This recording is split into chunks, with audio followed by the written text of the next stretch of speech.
Hey everyone, it's VM Campos, Magic Fan. How are you doing? Welcome to the stream. I see a few people on the stream there. Thanks for the follow for gathers. And hey Stevie, how are you doing? Welcome everyone.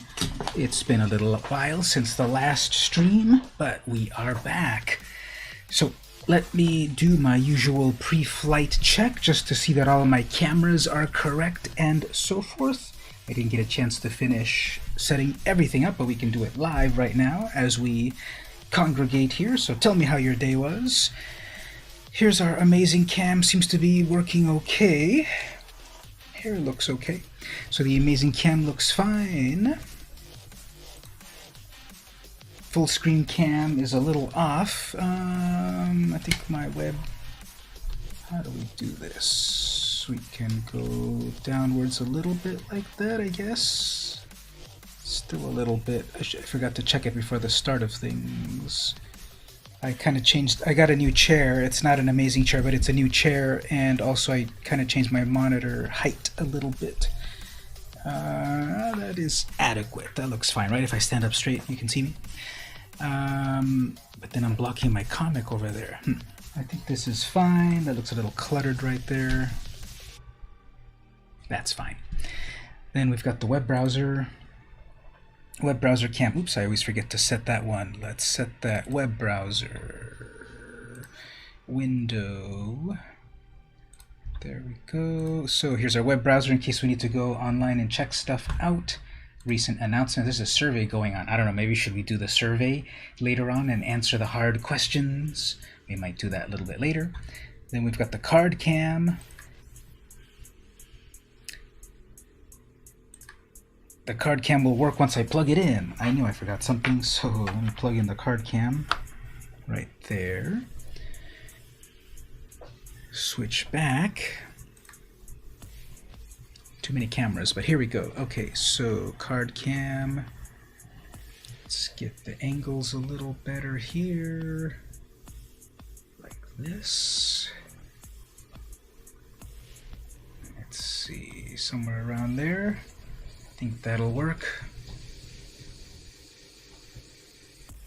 Yeah. Alright, so we do have a booster. We will open up a booster a little bit later of the brand new set, the Dungeons and Dragons set. So they've finally done it. Those mad lads, they combined Magic plus D&D. So I have a booster pack of that to open up. We'll get to that soon. And the game cam is right here. Looks good. Maybe I'll brighten myself up a little bit. Do I look a little in the shadows there? I'll brighten up just a bit. Let's see. Configure a video. It is on... this will work fine. It's supposed to auto-find itself, but the combination seems pretty cool. Yep, if you know a little Dungeons and Dragons and some of the characters, combining it with the world of magic is a magical thing. Oh, we need to set our schedule. So that's the old schedule. Let's set the new schedule. We got a lot of gameplay and other fun stuff to do. Here's our schedule. So we're going to do the gold digging as always. Then after that, I think we'll do the crack-a-pack at that point. Oops. After the gold digging, we'll do crack-a-pack. We'll see what is in store in that brand new booster pack. After that, we have a brand new historic Brawl event going on, which I love. After that, we've got Snack Chat. I've got a cool thing for Snack Chat. I forgot to get water, but I got Snack Chat. And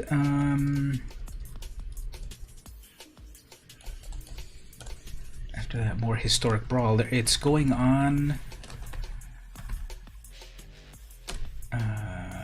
It's going on at the moment, and Wizards of the Coast says, "Hey, everyone, play this event, and if you love it, we might keep it." So I want to play it a lot because I really like historic Brawl.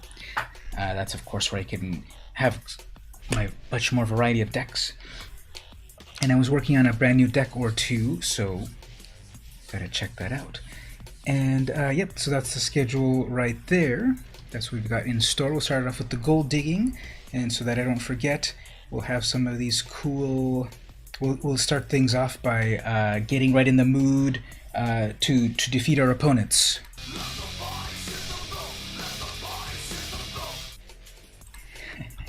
Alright, so let's start today's gold digging. Who's online? Alright, and what's going on in the store? Any cool deals of the day? A bunch of lands, do not need. Okay, so we will do the gold digging. Let's roll it for something better, not better. Okay, 20 blue or black spells. Alright, do I have a black-blue? Did you stream last weekend? No, last weekend I didn't. 2 weeks ago I did start it early, and then I wasn't quite feeling it, so I didn't go too long. It was maybe an hour. But last week, no, I didn't do it at all. But I didn't want to go too far in between gameplay, so I'm back. Alright, this is a black and blue deck, my Narfi zombie deck. I should possibly upgrade it to the 100 cards. So here's the new thing that's going on. So there was the format Commander that was invented 10 years ago or whatever, and people love it. It's 100 cards, it's singleton, you have a commander, other rules. That was organically created by the community 10 years ago. Back in at the end of 2019, Wizards created Commander Junior Brawl, which was 60 cards instead of 100. It was singleton. It was also standard rather than eternal cards. So instead of all of the cards that have ever existed, only the cards from standard would be valid. And they put out the Brawl decks in paper, they put out like a tournament and all of that, and Brawl didn't really take off in paper because no one wanted to spend on buying cards that would disappear. Hey there, Teeks, how are you doing? Welcome. I'm getting a raid of 6 Teekers. What do you call your fans that visit you on the stream there? I know that different people I call them the VMC crew. If you're here, you are the VMC crew. But what do you call your peeps? Anyway, the story was, so the that format wasn't too popular in paper, but guess what? In digital, it's all free. So people liked that, and Brawl is very popular digitally. Now, the best thing about Arena is that you can play Brawl. We are the team to the Teeks. The Team Teekers, right? Oh, I was freezing. Am I okay now? Twitch always gives me like weird results. I'm dual streaming to Twitch and YouTube at the same time, so sometimes it gets a little weird. But anyway, the Brawl is the format that I like the most, and Wizards is experimenting with creating a 100 card version. Hey, that sounds like Commander. So instead of limited to 60 cards, it's 100 cards. Oops, my opponent is struggling a little bit. Teeks was freezing also. Maybe Twitch is breaking. So yeah, let's get Liliana. Well, not Liliana yet. Gonna set ourselves up here for some fun stuff.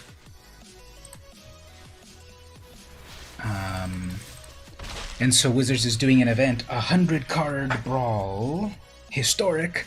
So all of the 1,000, 2,000, whatever cards that exist now is available. I'm having a nice night today. Yes, thank you so much for asking. I skipped my stream last week. Wasn't quite feeling it last week, but I am rejuvenated and I'm back. I saw here, because I actually have you on auto hosting on Twitch, it said, now hosting Teeks. And I'm like, oh man, I'm gonna have to kick her out to do my own stream, but thanks for coming to stop by for a bit. Let's see, what do we want to do here? How do we want to wreck our opponent? Well, let's summon the King Zombie himself. I can't quite take Narfy, Betrayer King, so seriously with a name like Narfy, because he sounds too much like Snarf from the from the Thundercats. But he's the Betrayer King. Oops, the opponent is totally popping off. As for myself, alright, let's see. So Liliana won't quite do her thing yet.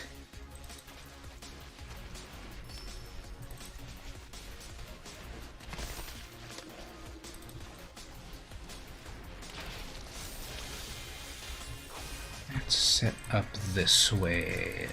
I can live with that. So it's good to take breaks and recharge, definitely. Sometimes it's necessary. So the opponent is definitely doing their life gain deck. I do have a death touch creature, so we'll see how that goes. Oh, look at that, it's all of the life gain cards.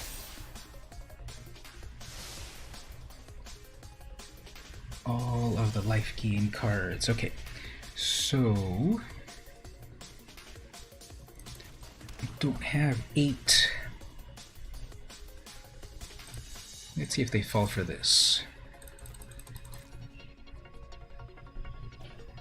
Alright, taking damage there.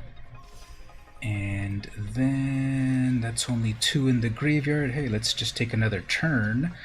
I only have 3. I only have 3 lands to do my good stuff. Okay, well, let's take a turn anyway.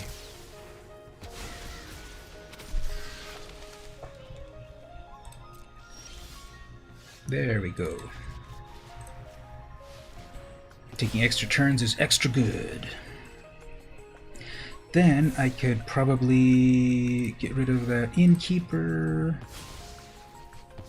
2 mana left. Attack with a zombie army, except for those birds. Those 2 birds are honorary zombies. Question for all of you: is my background music too loud?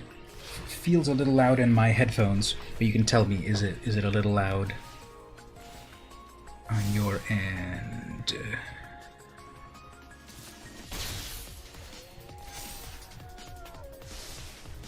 Because there's the music of Arena, and there's also the music of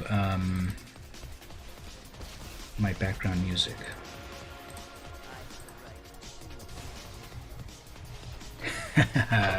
Kill of Duty 2000 couldn't quite handle the zombification of my deck, so there we go.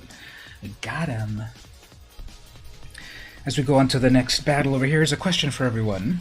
I have the, if you stop by the stream, not only do I play Magic and do other stuff like comic book stuff and the like, but I've also got the question of the day. And today is 8/14, or on the other parts of the world, 14/8.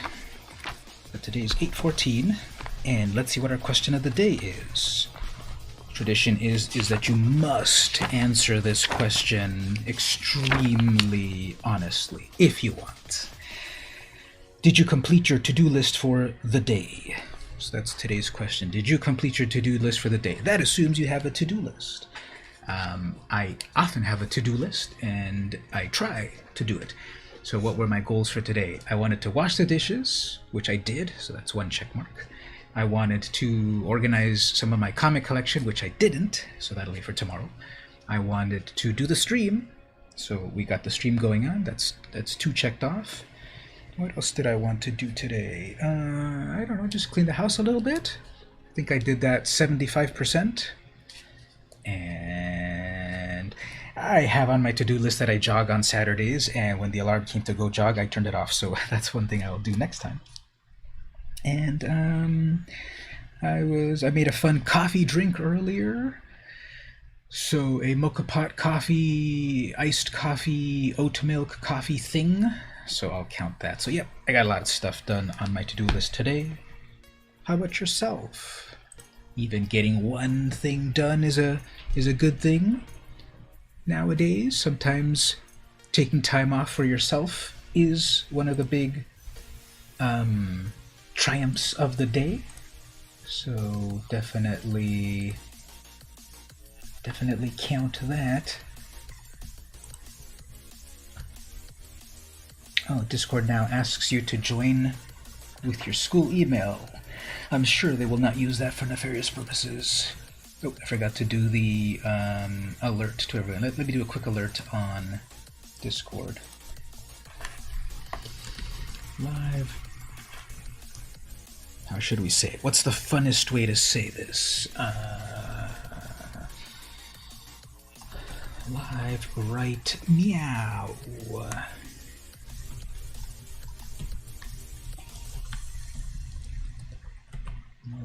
I usually don't do the everyone announcement. I usually just do the if you're here announcement, but we'll do an everyone announcement. Why not? All right, so back to the gameplay. We'll play with this zombie deck a little bit more, and we'll change up our plans a little bit. As we can see here by the schedule down at the bottom, we're in the gold digging mode at the moment. Then we'll do a crack-a-pack to look at some cards. Then we'll start with some historic Brawl, and so forth. And I forgot to do a moment ago, when the opponent rage quit, I forgot to do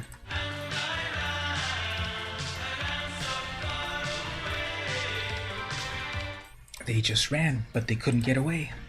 Now what I like to do is play a turn 0 play. I like to play Tormod's Crypt before anything. How does he do it? And then I will scry. I need that, but I need mana first. And I would be more comfortable grabbing mana rather than a cool spell. So I went to the local world market.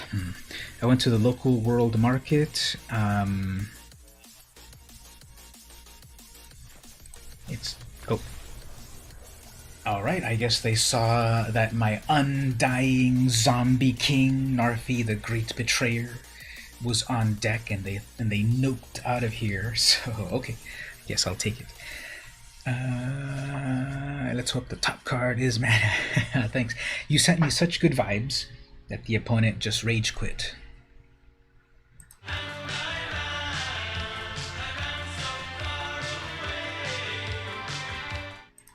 Alright, let's go on to the next opponent. Maybe they will be a bit more amenable to actually play a little Magic. So, what did you all have fun about over on Teex's stream?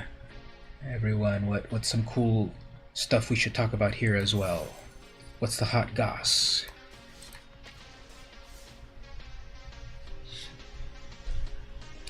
When we do snack chat later on, that's what I was getting at. I went to World Market, and they have a lot of very cool snacks, international snacks, and I got some fun snacks.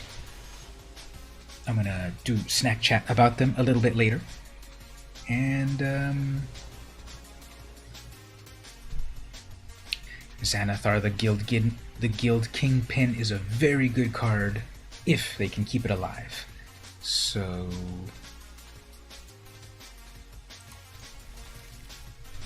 let's see what we get. Okay, so they're starting with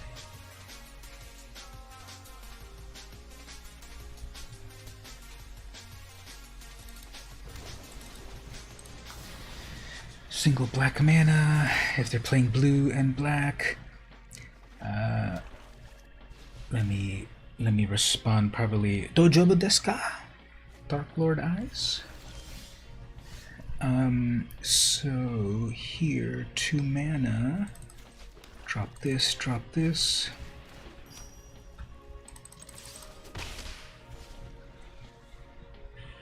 And third turn. Pathway. Pathway's not actually an island there. How are you doing, Dark Lord? Hopefully everything's good for you as well. Well, I can afford to play this tap land, then play my own replicating ring. My week was pretty good. I got a couple of new... Oops. I got a couple of new...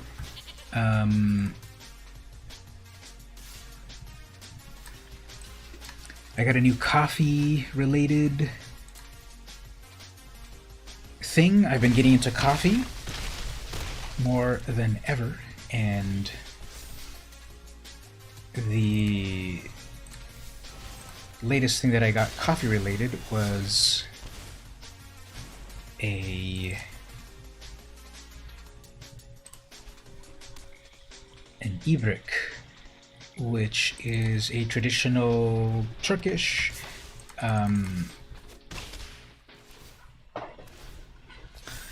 Turkish coffee maker. So I'll put one on the stream in a little bit, but it's this little container and then handle, and they're betraying me with my own cool stuff. So what did they steal?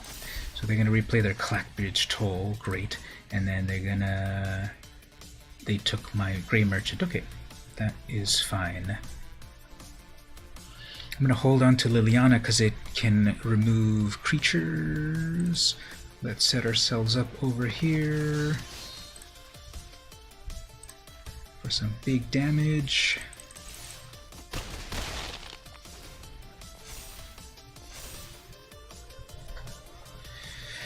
Getting better with the deck. You could not fully build while I've been playing. Ooh, that's fun. Remind me a bit, since I just play so much Magic, I don't quite remember what was that deck.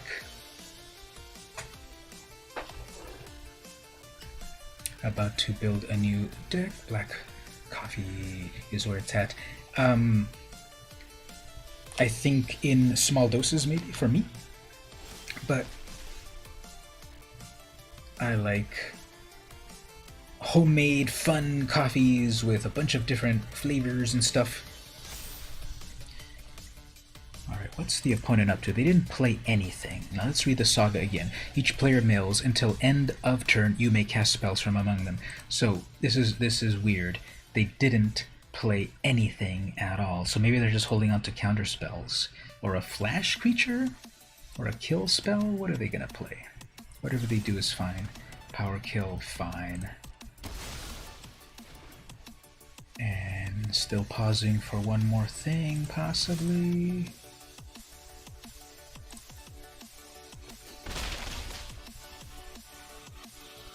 Alright, let's see if they let us cast that. If they counter it, I don't care. Yeah, it'll be fine. That'll be one less counter spell to play around. And they've got their own Murderous Rider. Okay, fine. And we'll bring out one more creature. Lands. Okay, that's perfectly good. It's a perfectly good mill, actually. So they can replay their Clackbridge, but I've got a Death Touch creature for that. They can play my Grey Merchant, which won't really do much. They don't have enough mana. Okay, they're gonna go with Clackbridge. Fine. If you attack me now and strike me down, I'll be more powerful than you ever imagined. Yeah. I never give people the card off of Clackbridge Troll. Do not care.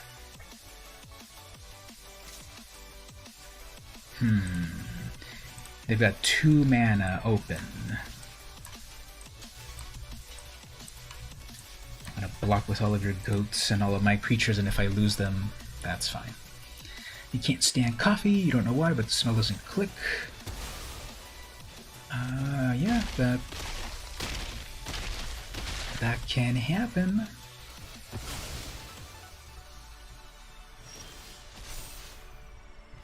Oh, this is a fun card. Copy all my zombies. And then let's see if I can hold back right here. My 8/8 will hold back their... I mean, my 1/1 will hold back their 8/8. Ashiok.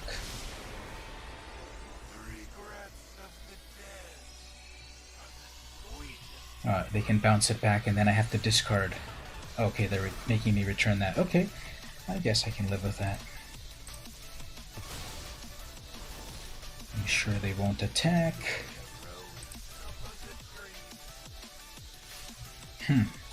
Interesting. I could block that right now and kill it, or I can attack their Planeswalker. So many decisions.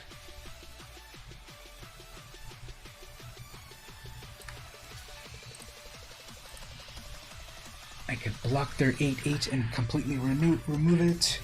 I can bring out Liliana and then wait for another kill spell. Yeah, let's... I think it's a little harder to get rid of that Planeswalker, so let's go after the Planeswalker.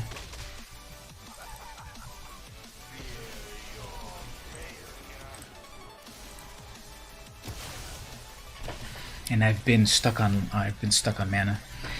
Turgrid, Valky, I like Reaper's Talisman so much, especially when they all stack up. When you get a bunch of them at once. Alright, so I definitely need a kill spell. Come on, kill spell. That's not a kill spell. Fine. Let's return another Death Touch creature.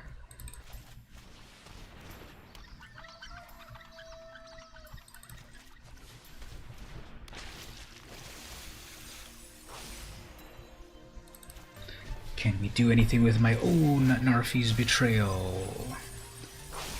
How about we take their Lachleth? Yeah, let's take Lachleth, and then let's take... none of that's too amazing.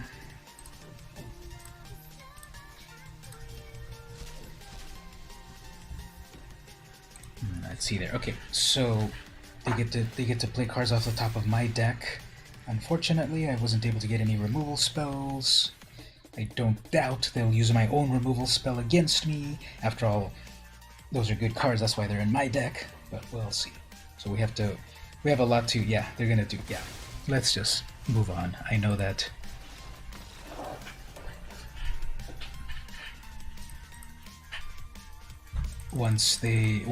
I bet they're gathering data to see how people like that that commander, because it's so unfun to get your stuff stolen. But anyway, we got the gold digging, so let's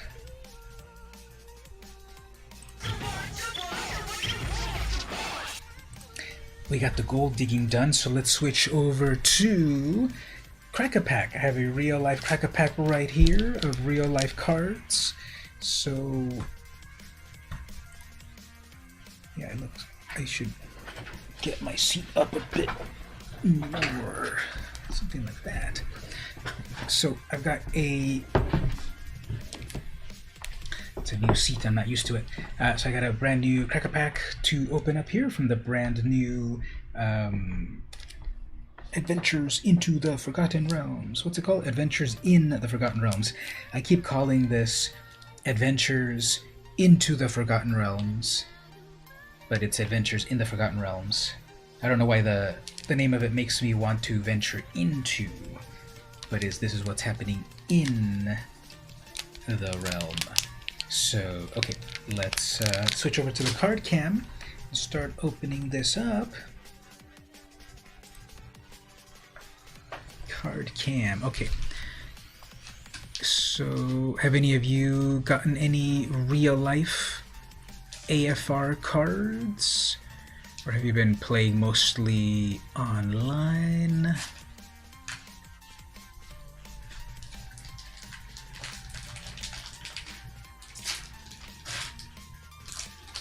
This is the guy that just defeated me right here. Boo! Okay, so... Deadly Dispute, 2 mana, instant. Actually, let me adjust my webcam a bit. It never... The card cam always is a little bit wonky, so let me manually adjust this. Not auto exposure, manual exposure. There we go. So Deadly Dispute, 2 mana, instant. As an additional cost to cast the spell, sacrifice one of your artifacts or creatures. You draw 2 cards and you create 1 treasure. That's a pretty ring. I'll trade you my knife for it. Uh-oh, someone's getting stabbed. Someone did get stabbed, actually, right there in the art.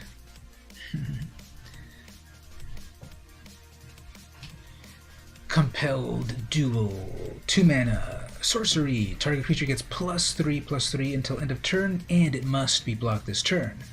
So make your creature bigger and bigger and bigger. Make all other opponents have to block it. Works best with Death Touch, so that even a little bit of damage goes to the opponents. You might be 4 times my size, but I will not be ignored. Last words. Jaded Sellsword, 4 mana, Dragon Warrior. When this enters the battlefield, if mana from a treasure was spent to cast it, it gains first strike and haste. So there's a big concept of treasure in the new set. You make treasure relatively easy, and then if you spend treasure, you get some different rewards. So this can get haste if you use treasure, and it gets first strike. It's a 4/3. Today, that'll cost you extra. So that's the Jaded Sword Seller. Shortcut Seeker, 4 mana, human rogue, 2/5. When this deals combat damage to a player, venture into the dungeon. So here's the other brand new mechanic. Venture means enter the first room or advance to the next room of the dungeon that you choose. Yeah, treasure token support is in here, definitely. Let me check something here. Chat box. I think the chat looks a little puny. So where do I go here? Font settings, chatter source, font settings, font size. Is this it here?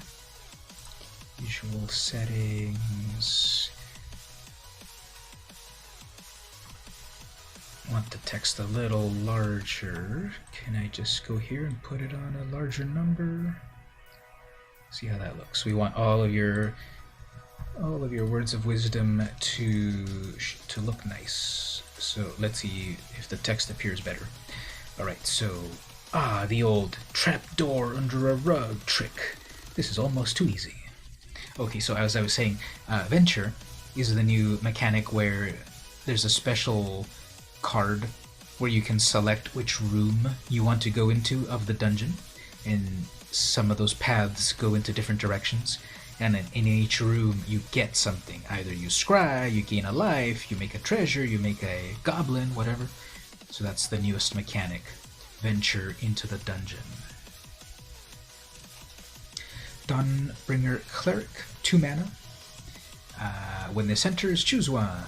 You gain 2 life, you destroy an enchantment, or you exile a card from the graveyard. So much value in 1 card. 2 mana for a creature with a big blocker, and 1 of 3 abilities on the spot. So, very cool. Human Cleric. Hoarding Ogre, 4 mana. It's an ogre. It's a 3/3.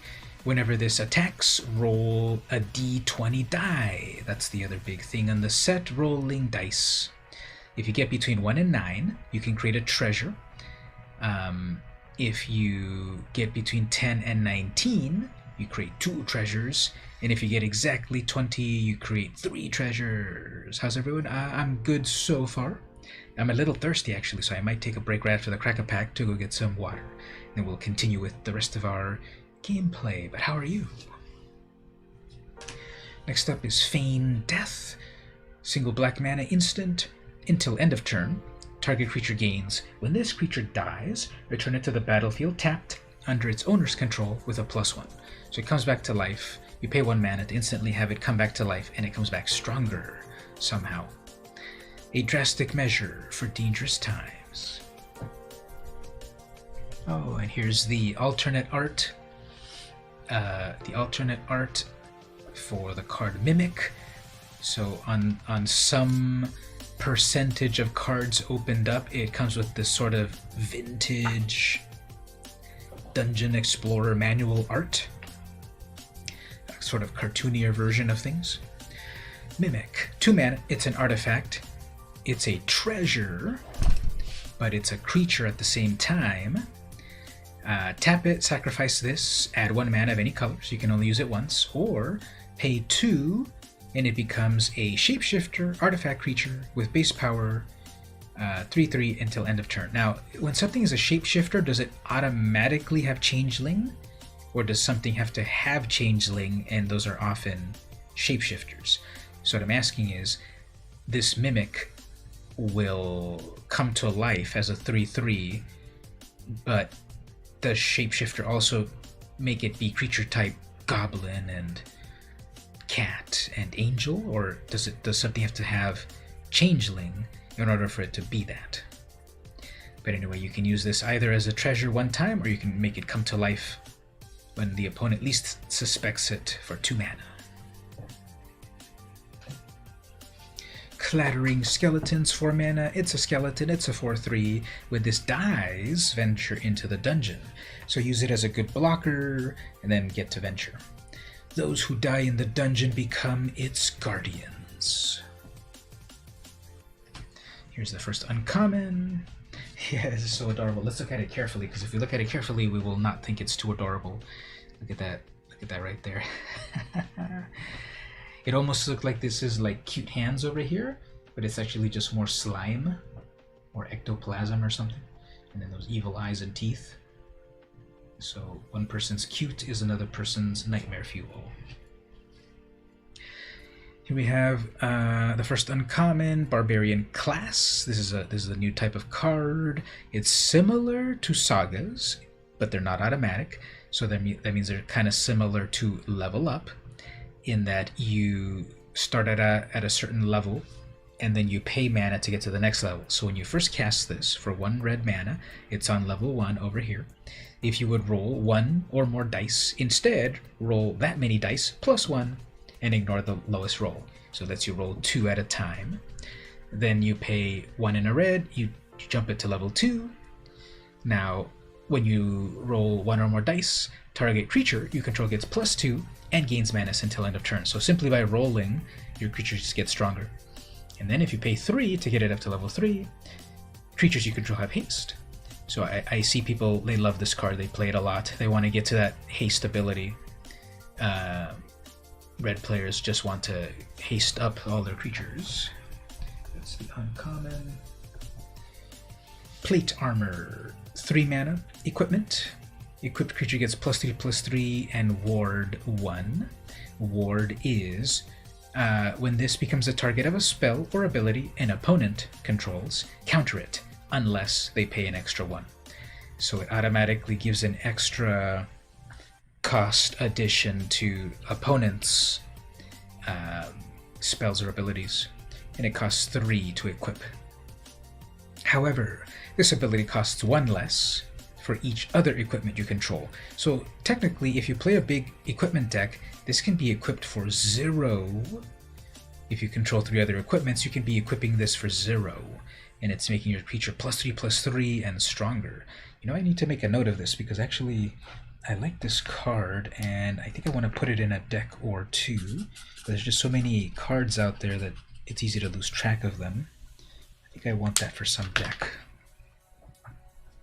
Next, we've got Magic Missile. So this is a classic D&D Magic Missile.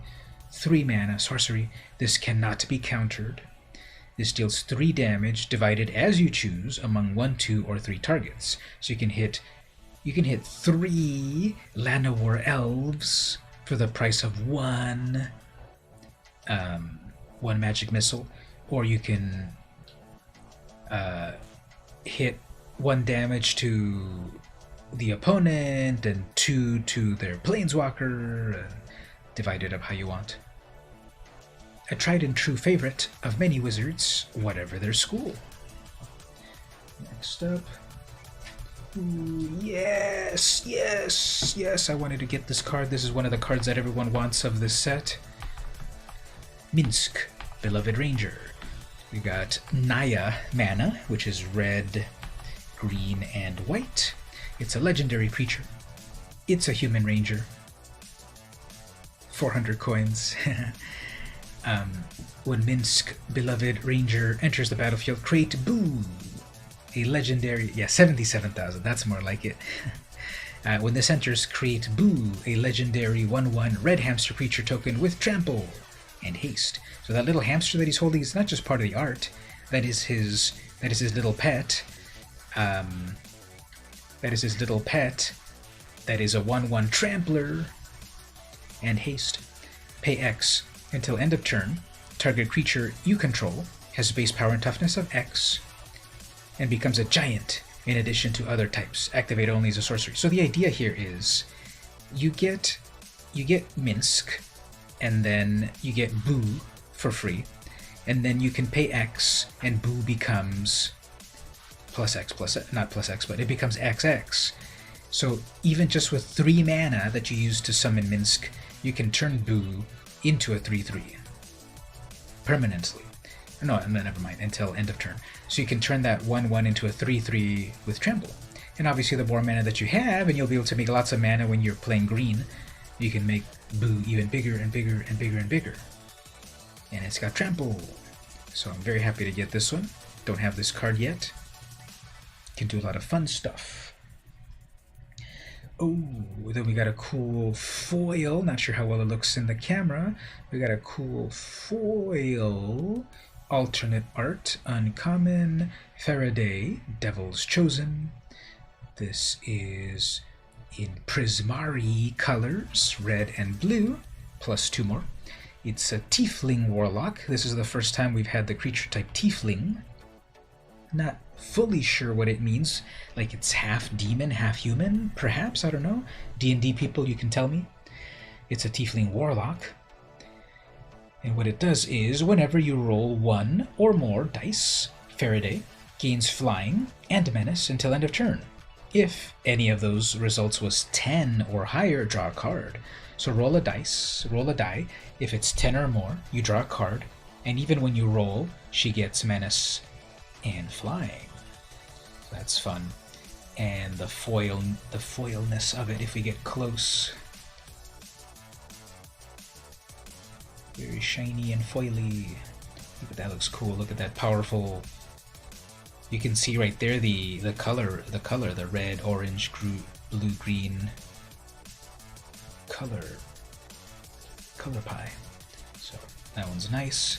And then we get a plains. Now here's a mini rant. I don't like that in the new lands they're putting flavor text. This has been confusing me because lands never have flavor text. They just have the symbol of the mana. Now, with flavor text, I get confused into, when I look at the card quickly, I get confused. Oh, is this one of those uncommon lands? Is this one of these rare lands? Is this an extra thing I need to pay attention to? Did I forget to do something? Does this have an extra ability? Because I'm so used to, everyone's so used to, lands with no flavor text, basic lands with no flavor text, that just has the symbol, tap, you do the thing. And here, for a moment, it makes me think it has an extra ability, but it just has flavor text. And the flavor text is amazing, but the,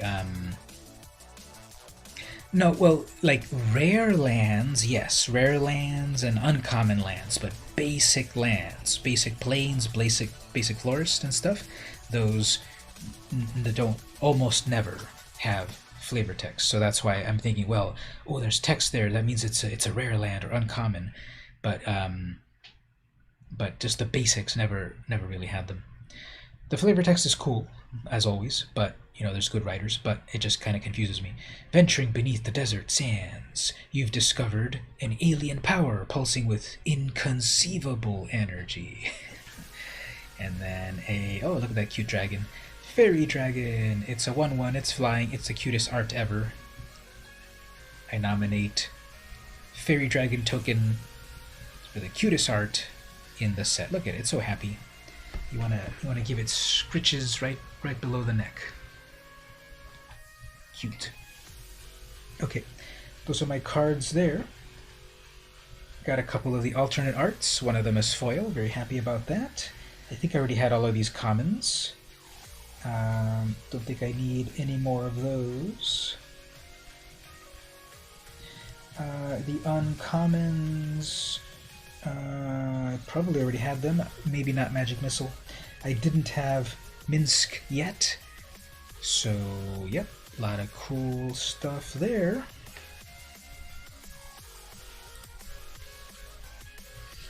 So we're going to pause for a little break.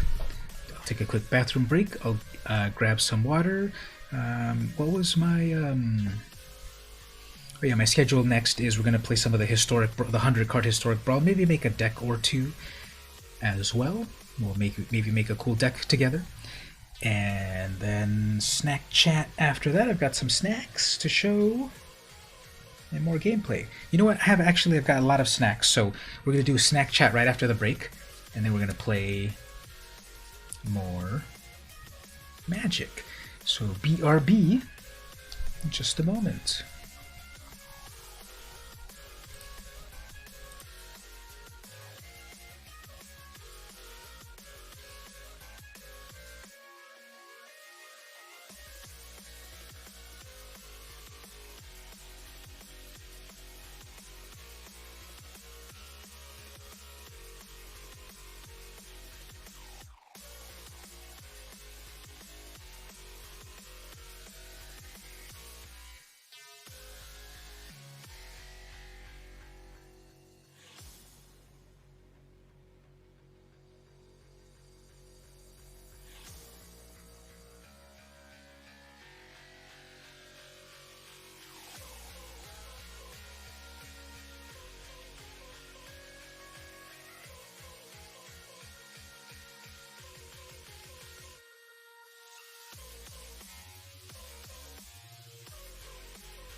Alright, we are back.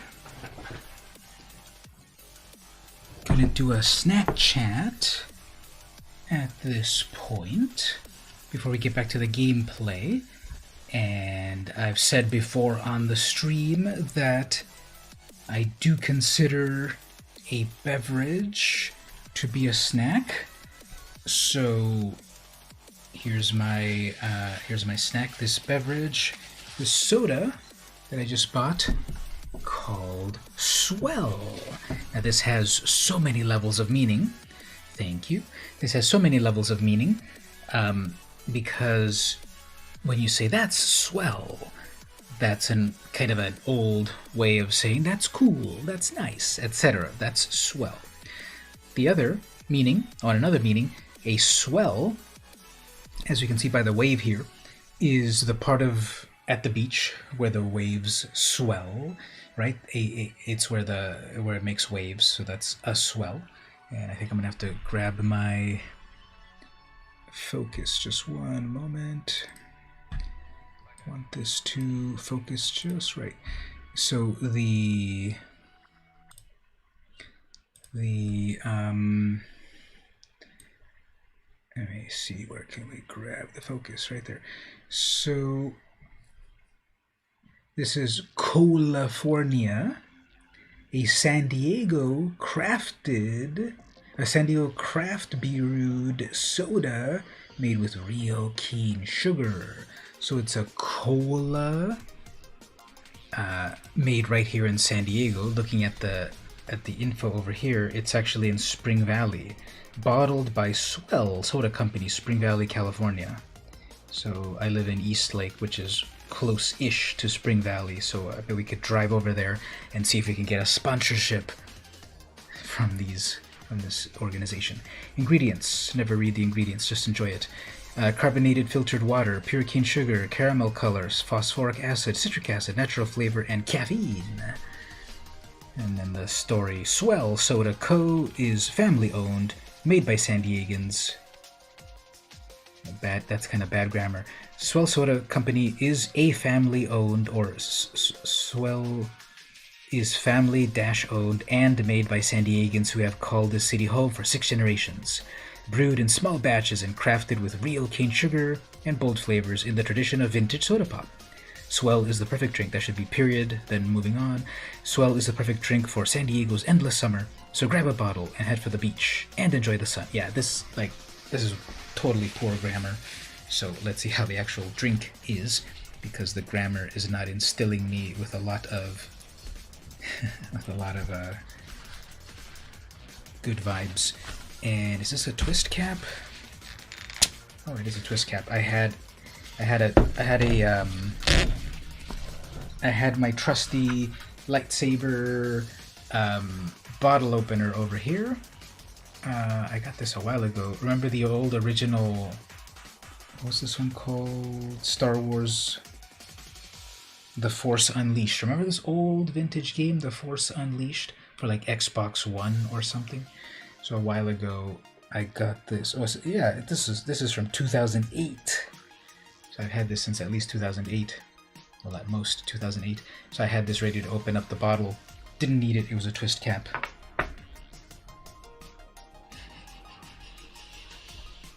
Smells cola-ish.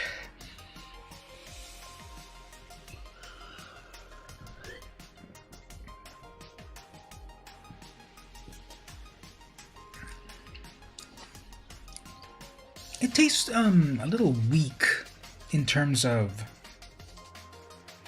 I think the carbonation, it's not as carbonated as it could be. I just opened it right now and I don't know, it doesn't feel very carbonated. I had a LaCroix sparkling beverage the other day, and that was super carbonated, and I really enjoyed that. This one feels like almost flat.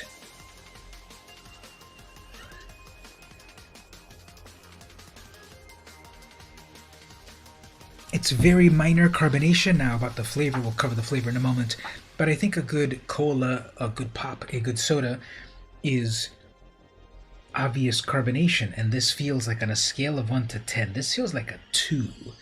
Like, where's the bubbles? Where's the sparkliness of it? Has this been sitting on the shelf for so long that it's lost the bubble? But doesn't that happen after like 5 years?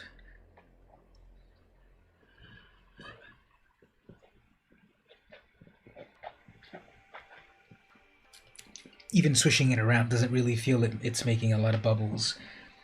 So that's disappointing. Not carbonated enough. As for the flavor, I don't know if I'm psyching myself out, but it kind of also feels... Well, it does taste sweet. It does taste sweet. That's fine. But then cola flavorant, I think, is a little low as well. It's not as cola-ish flavored. I guess when they said over here, when they had their little fun spiel over here, it said real cane sugar and bold flavors in the tradition of vintage soda pop. So if they're going for vintage soda pop back in the old days when there was less preservatives and chemicals and stuff in our food, then I guess the vintage soda had a little bit of bubbles and not too strong of a flavor. I think the biggest thing about it is the sugar. I can taste the sugar. We'll see how the caffeine. We'll see how much caffeine after I start to take more of it. This is not noting caffeine content. 36 grams of sugar.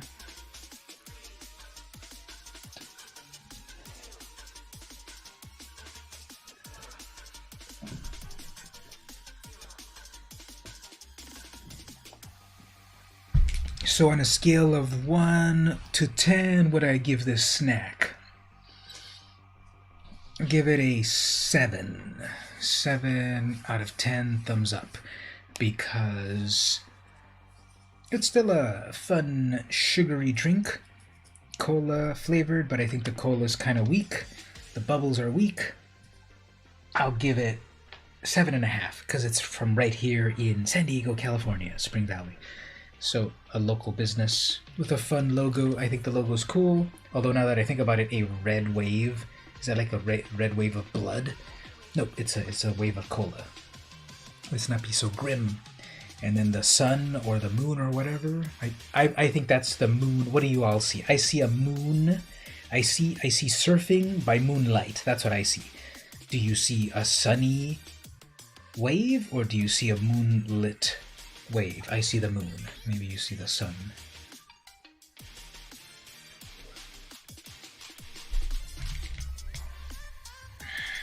So back to the gameplay.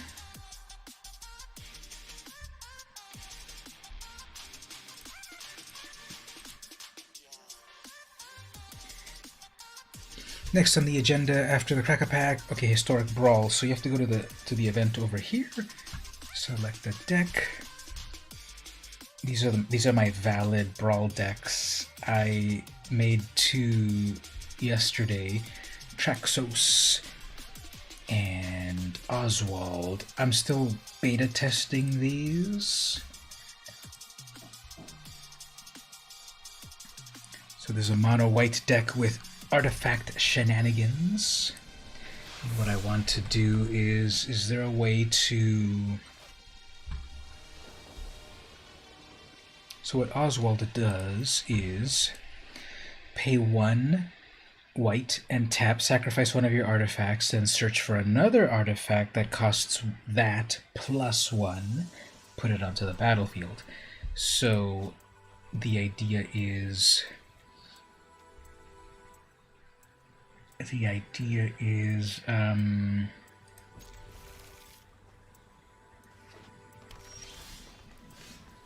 just artifact shenanigans. Is there a card where you can untap? Let's see. Format, historic.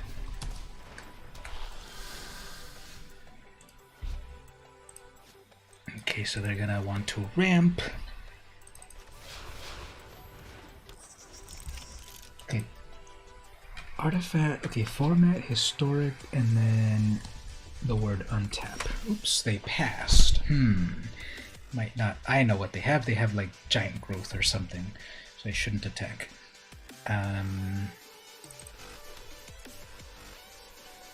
Here's the big brain tech. Yeah, see, it's pausing for them. So obviously they have giant growth. They have giant growth, or they have tap their thing to make a card. Let's do it this way. So I get to go get a mana 3 card. How about the gargoyle? We'll start to do some venturings.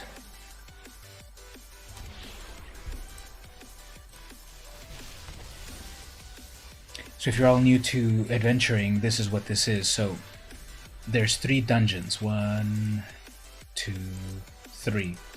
There's the Dungeon of the Mad Mage, the Lost Mine of Fandelver, and the Tomb of Annihilation.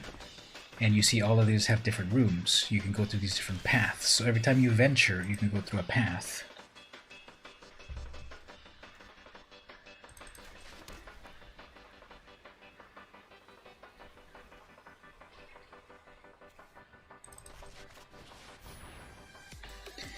You can go through a path, and then at the end, there's a reward.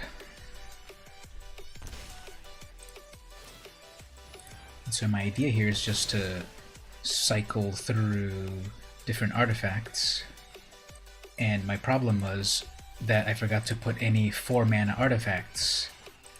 I only went up to 3 mana. Okay, so now I remember, I only went up to 3 mana.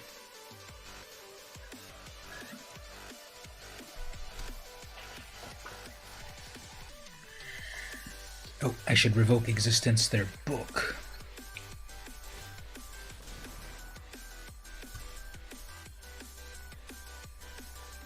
Okay, let's get that out of here right away.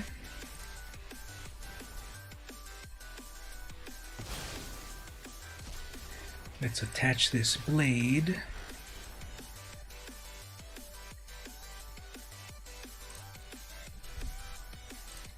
It won't block that. I'll make a treasure.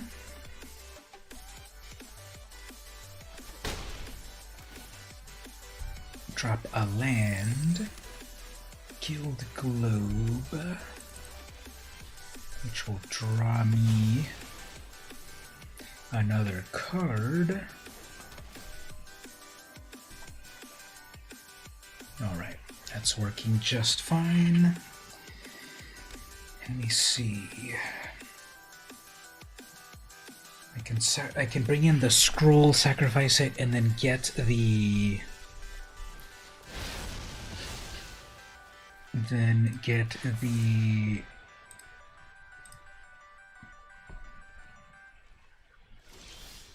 okay, that's what I wanted actually, so I'll just use it right away.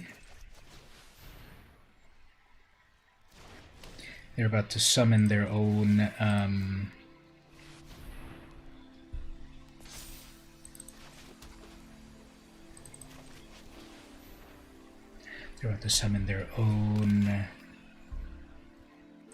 commander very soon. So anyway, here we get to venture again.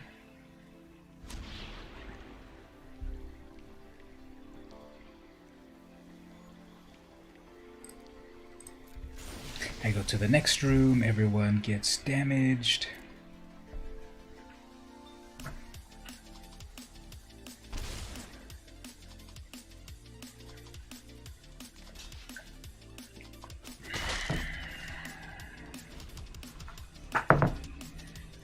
One, two, three, four, five, six. If they drop their 6th land, they'll play. Oops, not yet. Okay, that's fine. Minion. Did they finally pull their next land? Not yet. Okay, so Oswald, attach that. Venture again, getting closer and closer to that, to my big boy.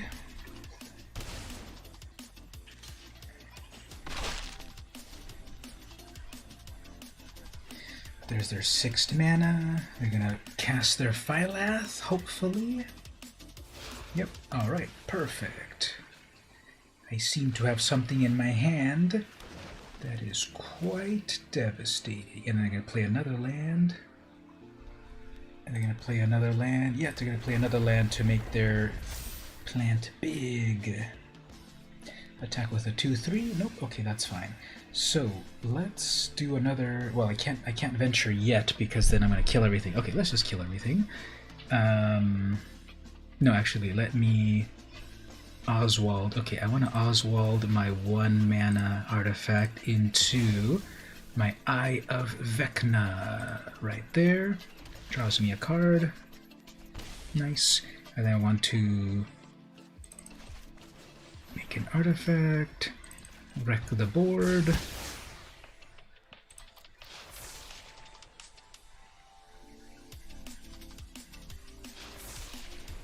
And then we pass.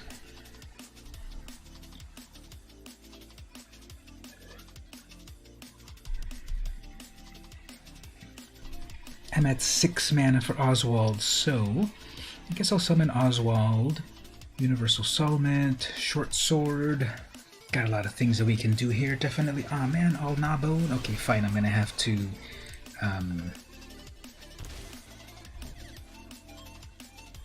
settle the wreckage on that. So I definitely need...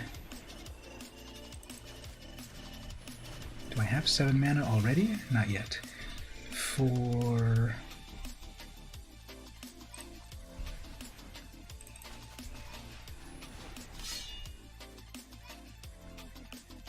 Alright. So they're going to attack with their 7/7 flyer to make 1,000,000 mana, but I've got an answer for that. Unless they cast their hexproof card. Johnny's Protection, is that what it's called? Or something, not a Johnny's Protection, but it causes protection to happen. Alright, let's see if that works.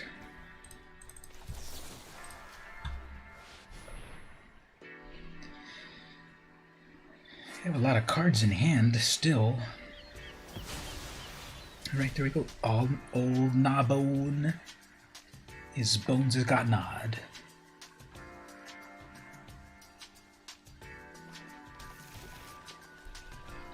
Passing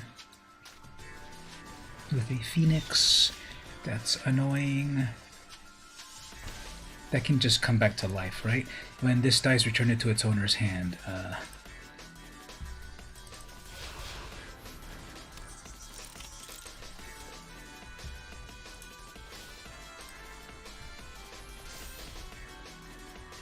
Alright, so I need to get away. I need a way to exile. I need a way to exile that Phoenix. They're going to cast their Phylath. They don't notice that I have a kill spell on the battlefield.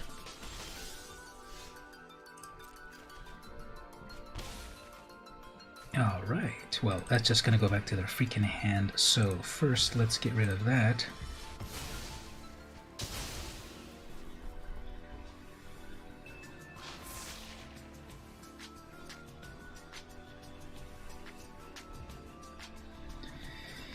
I could sacrifice... Well...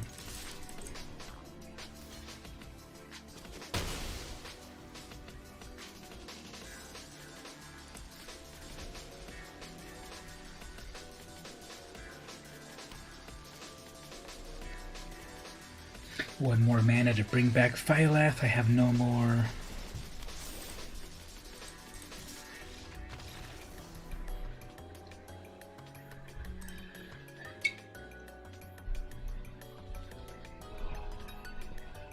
Okay, well, let's see, what else could we have done on that? I was removing all their stuff, and they just had the out of nowhere, give a creature plus, whatever. Okay, I go first, Maze Mind Tome. That's a hold on to that Solvent. I guess the Short Sword would be my first sacrificial artifact. Turn 2 Oswald, turn 3. See how this goes. Next turn I can sacrifice that sword and does this Orator do again? When this attacks against flying, if you control a creature. Oh yeah, so it just gains stuff. Okay, so let's I can go get the portable hole. No, that just costs 1 mana. I can get the torch to keep venturing. Or the Vecna to draw more cards in the opponent. Let's draw more cards in the opponent.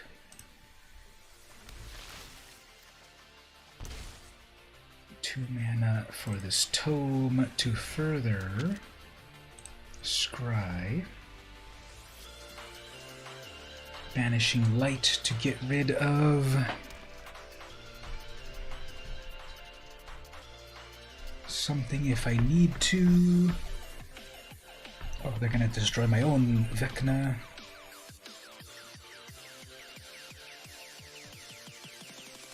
I'm sure they have an artifact destroyer, so it would be the better thing to destroy the Eye of Vecna, because that'll be a card draw.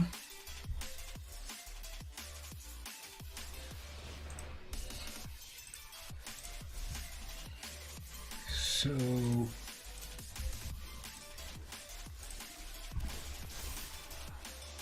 yeah.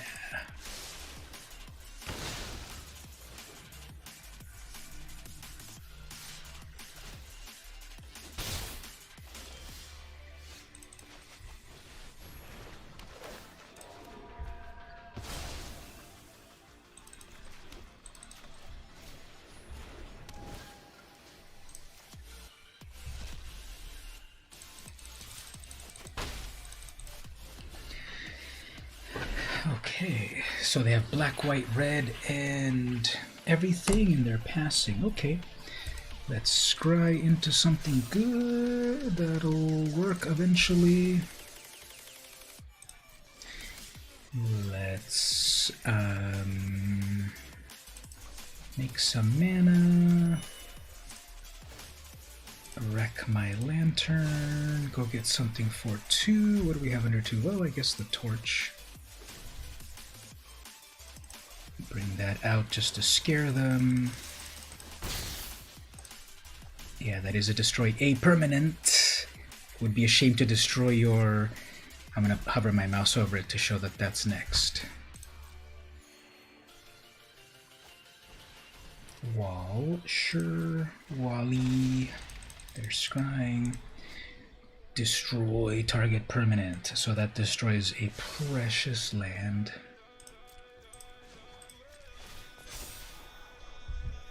Supplies.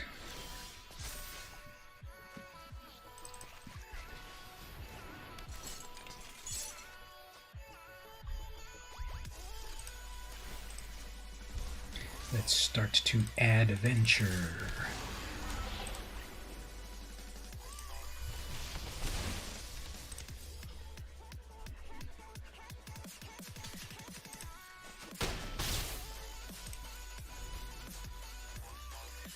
They have all the 5 colors. They just need 2 more mana to summon Tiamat, and then they'll go get a bunch of dragons, and they have to cast each one at a time. Ooh, Grandmaster, I will gladly banish light that.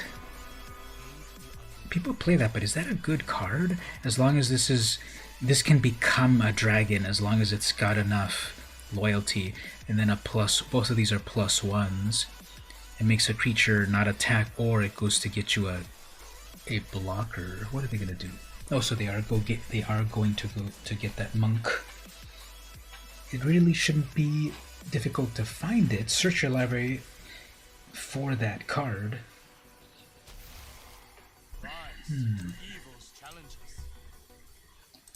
I guess they don't have that in their deck.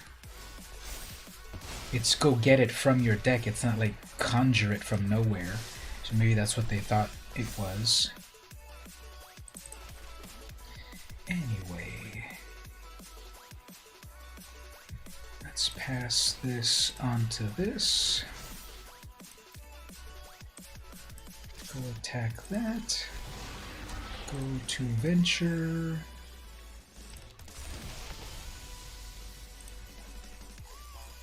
Grandmaster of Flowers sounds like a good commander. Yeah, I think so. So they are blocking it fine.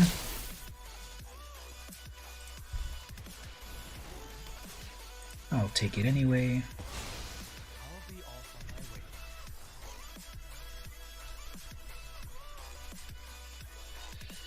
It's a pretty cool name, right? Grand Master of Flowers.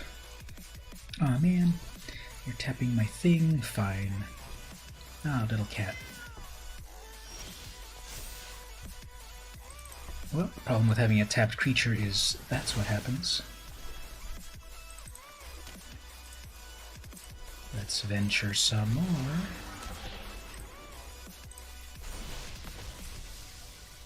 3, 4, 5, 6, 7. I have 7 mana in total. Nah, I can still take damage. Blocking that.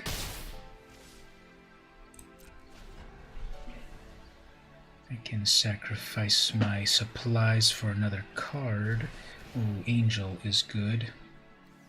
Let me hover over my amazing artifact right here before they finish summoning that, so that they can rage quit, because let's read that one more time.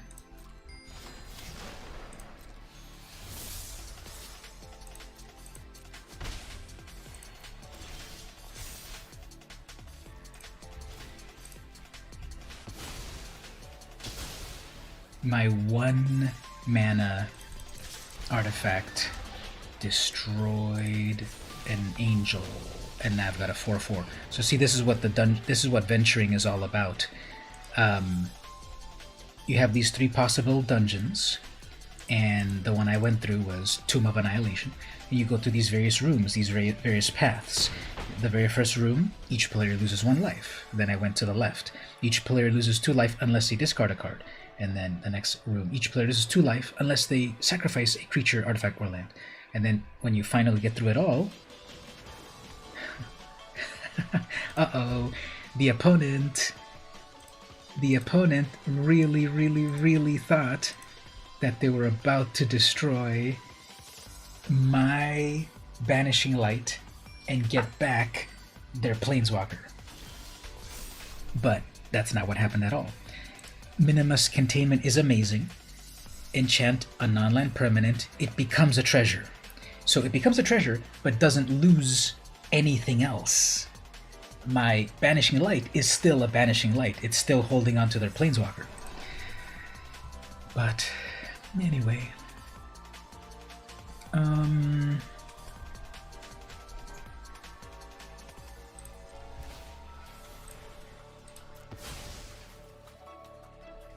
going to do my shenanigans here. Maul of the Skyclave. Attach it to this right here. Play this Shadow Spear. Attach it to this Demon. Go for the attacks. Go for another Tomb. Well, that's more like the you played yourself type of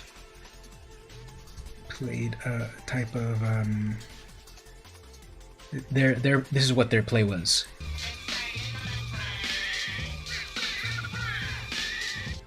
Because Minimus Containment is amazing, I really like that card, but it just it doesn't remove the inherent built-inness of the thing that got enchanted. So my enchantment was still locking down their... Okay, this is a Death Touch versus Death Touch. Yeah, let's just go for it all. This probably... Oh, and then the final 2 damage. They have to do something about that damage, because this is game over for them if they don't sacrifice something. Oh, so that's it right there.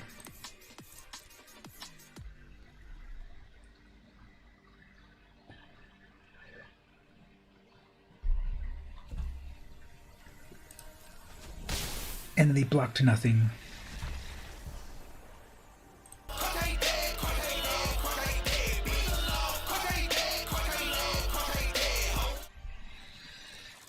Alright, got him. This deck still needs some tweaking and such, I suppose, but the idea is that we play a bunch of fun artifacts. Thank you. We play some cheap artifacts, which then lets us get other artifacts. Although it tops out at 3, I don't have any more than 3. There's some big artifact creatures. Well, you know, I can put like 1 copy of Traxos in there, which is a 7/7 for 4 mana. Because if I sacrifice any of my 3 mana artifacts, I can go get Traxos, and then it comes to life for every artifact played. Yeah, so 3 is the biggest artifact. Yeah, I'm going to do that. I'm going to take out Divine Verdict and then put in Traxos, just so that I know that I can get this 7/7 whenever I want it.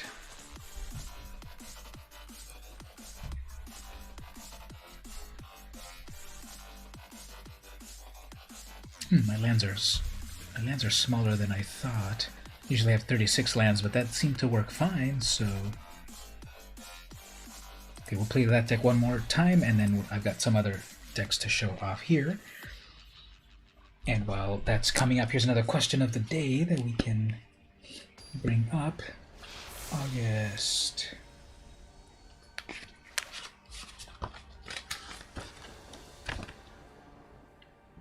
So here, this was yesterday's question. What is your favorite thing to do on a Saturday morning? Well, that means let's define morning. It's before X time. And my favorite thing on a Saturday morning would be to sleep. Although I don't really need to get up that early most of the time, so that's not a big deal. And if I summon my commander already, I'm sure it'll be in danger with a mono-black player. I probably shouldn't have played it. With a mono-black player, I'm sure they're just going to have full of kill spells. So I should have played Sleeper Dart. Ooh, they have Phyrexian Tower. Favorite thing to do is to continue learning stuff. That's always a good thing to do, definitely.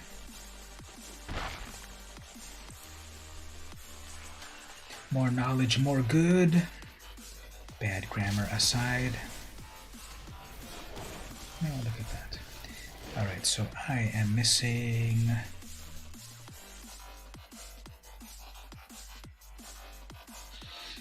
mana. Okay, let's try like this. So the whole point of having Oswald over here is to sacrifice stuff to go get other stuff. So I'm going to go get Eye of Vecna, which will draw me a card. Or some of my other ones. Actually, Eager Wellspring. But then I don't get a land off of that.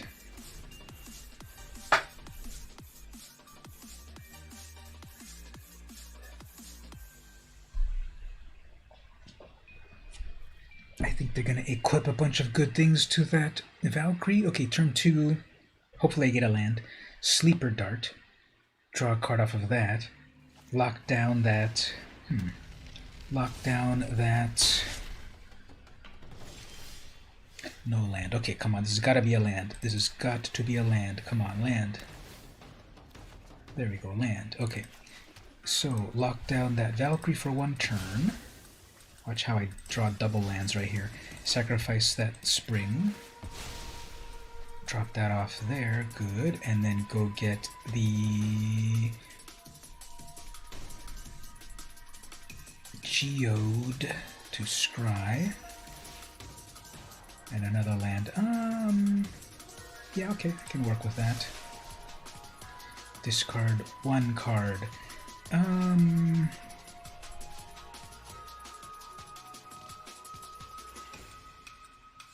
There's a lot of things that I like actually here. Well, I guess this...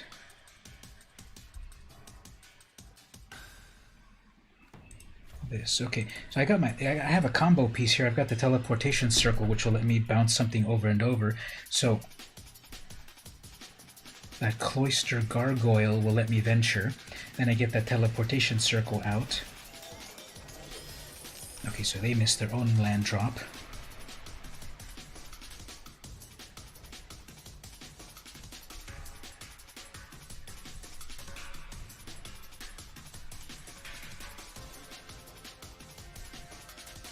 Okay, we'll play it efficiently right here. Drop that. Venture.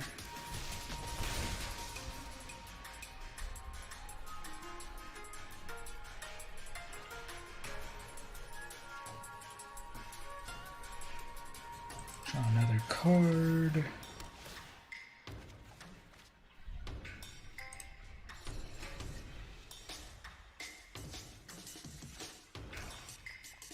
I have enough for Conrad, which I will gladly minimus containment. I'll show you how it actually works. Oh, I saw. Sorry, here. What did you say here? Ask if the school ever gets on game dev type of class. Yeah, definitely. If they do more... Here's the thing, though. 2-year colleges, like the one we go to, have a certain level of knowledge that they can get to. They want us to... They want students to then go to 4-year colleges to further their educations.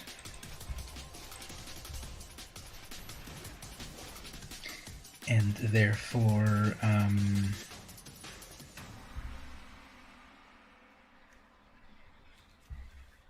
you might not have everything at all points to...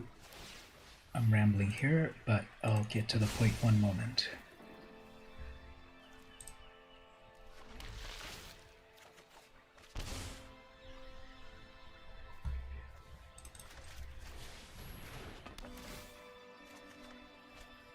All right. 4 or less, so I'll be able to grab that Valkyrie. Okay, so anyway, what I'm trying to say is, yes, we will see if we can get like more game dev classes, and I'll obviously let you know. But oftentimes the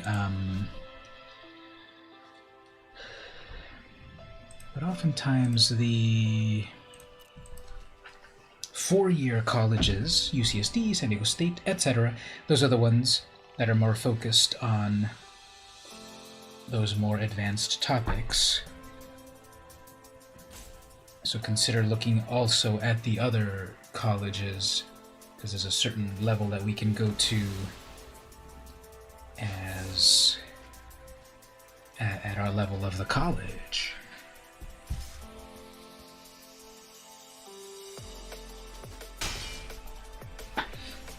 8 life already, eh?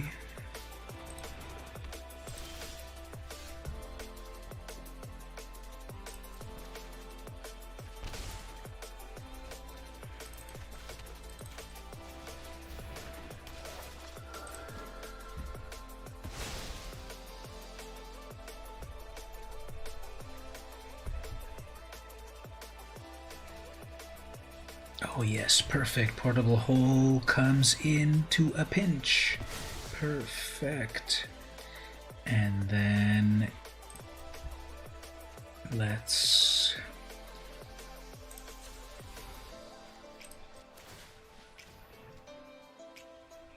sacrifice this prison.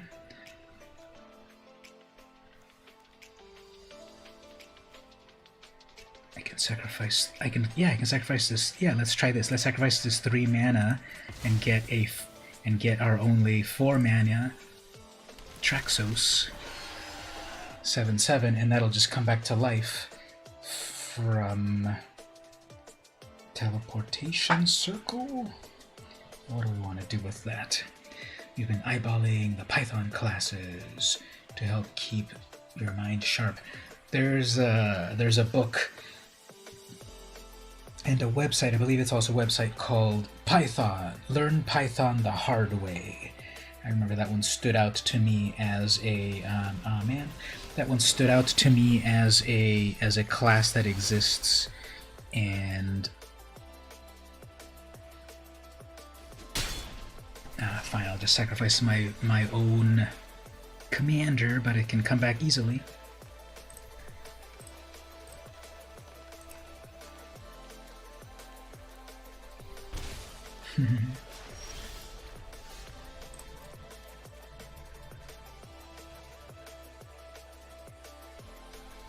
Alright, this is going to be game over. I don't have any way to deal with a flyer, so we'll just...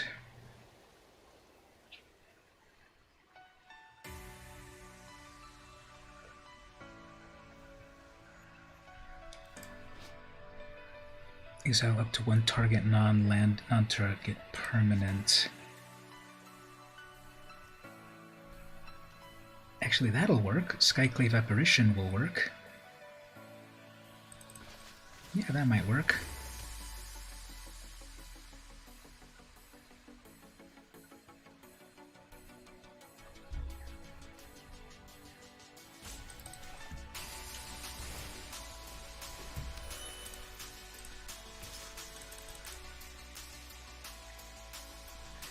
Alright, time to start stomping with my 7/7.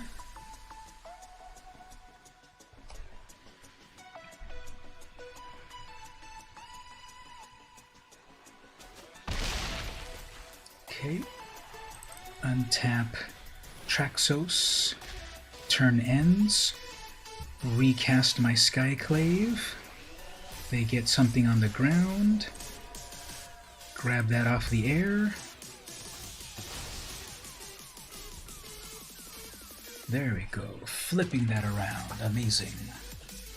I'm surprised so far they haven't played any kill spells, and I shouldn't say anything and then they'll start playing kill spells. I'm dangerously low to 2 life. I don't really think I have any ways to gain life.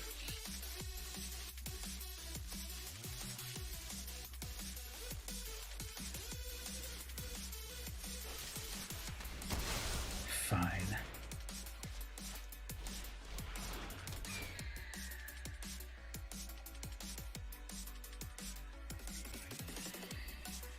Well, what was I saying about kill spells, right? So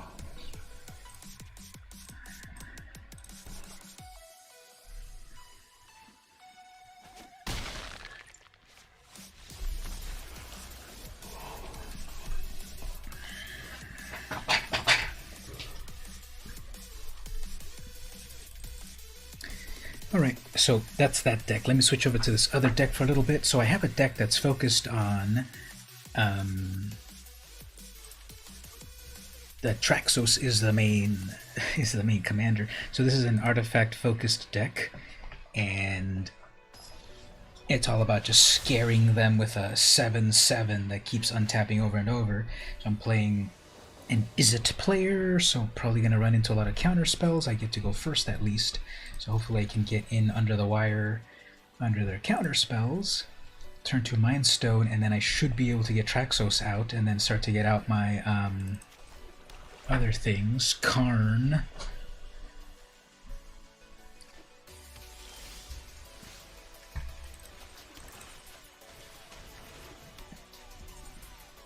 Alright, let's see what happens here. Are they going to pass with Counterspell Magic open? Of course they are.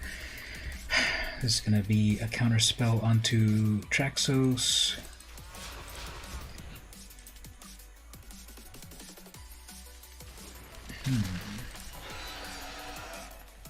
Very surprising.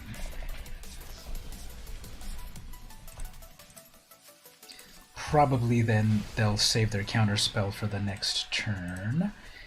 It's going to be that kind of deck that it's just going to be control until they get 6 mana of the color, so I don't know. I don't think I want to play against this. If they just keep counterspelling and everything, I'm just going to...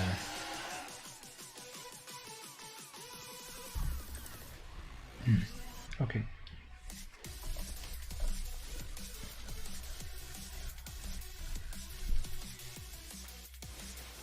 Alright, that taps them out, so I can...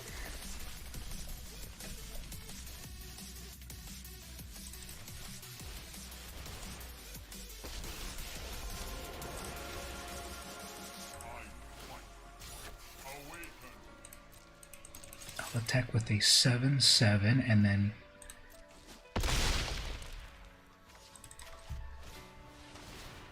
untap that, and now that's a 4/4. So if I can attach that mirror shield onto Traxos, that'll be even better. Hey Keeb, how are you doing? Welcome. We're trying to play this artifact deck. Oh man, they're torching my Karn. That's so rude, but that's okay. Let's attack with a 7/7 and a 4/7. Can you deal with that? Sombrevivo. Oh, Sombrevivo. I guess living shadow, I suppose. All right, so I will then try to play this. If they counterspell it, fine. And then I'll play a Wandering Archaic to copy everything. And I already got them down to 7 life. That's what happens when you attack over and over with a 7/7.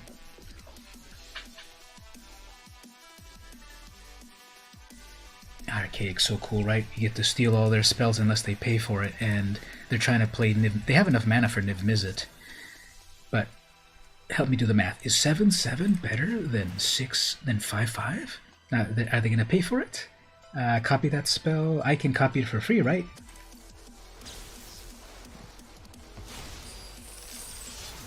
And I didn't need to sacrifice anything. I didn't need to sacrifice anything. They needed to sacrifice to draw, and I didn't need to sacrifice anything.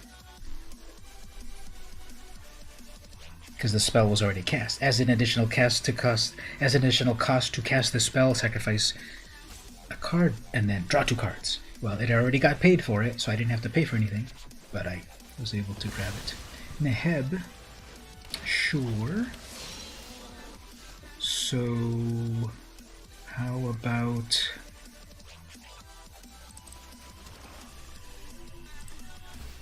hexproof my commander and make that 7/7 even bigger.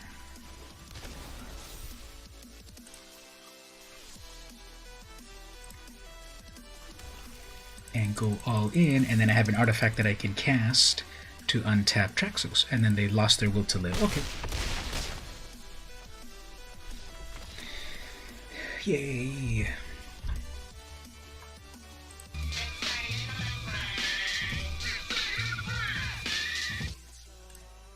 So, yep, artifact. Mono-colored artifact versus Niv Mizzet. For some reason I thought it was big. I thought it was a 6/6, but still, this is an amazing card. It's a 5/5, it draws cards, it does damage. When that card pops off, it pops off. And since I'm playing only artifacts, colorless, I don't have a lot of, I don't have any exile spells or whatever. It's all about bringing out my Traxos as soon as possible. Thank you. Let's play that deck again.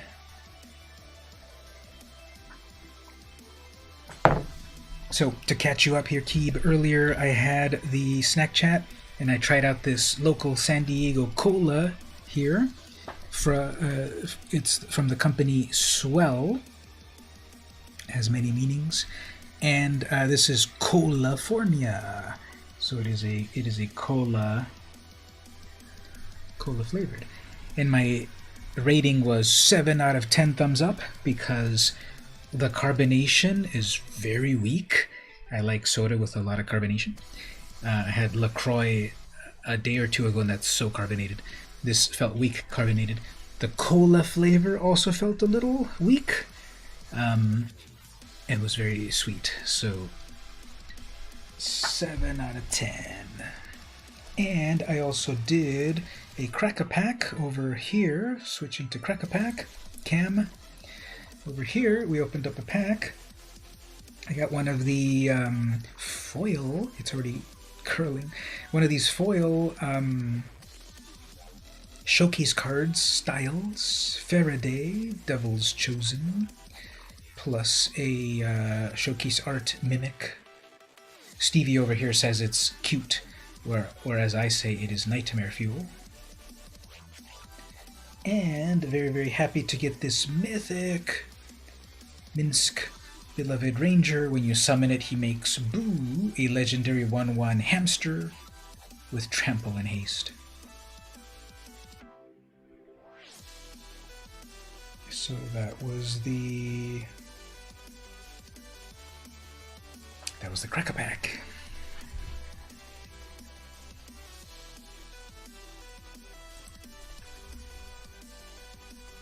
Now, not sure if it was the cola, but actually I'm starting to get a little bit of a headache. A little bit of a headache up here. So maybe this water will help with that.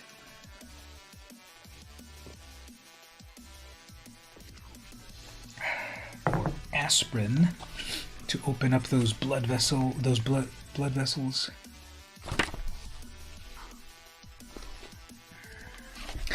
Okay, so let's play this deck a bit more, then craft another deck or two. I had an idea for like more decks. I'm loving this 100-card Brawl format, historic Brawl, Kerbizzle. Oh man, I mean, I know that people love this new commander so much. Volo, it just copies all of your stuff so easily.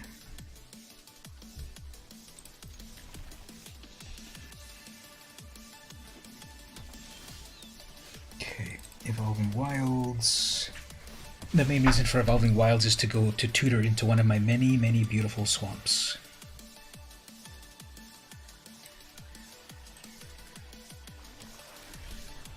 Nothing on turn 2, turn 3.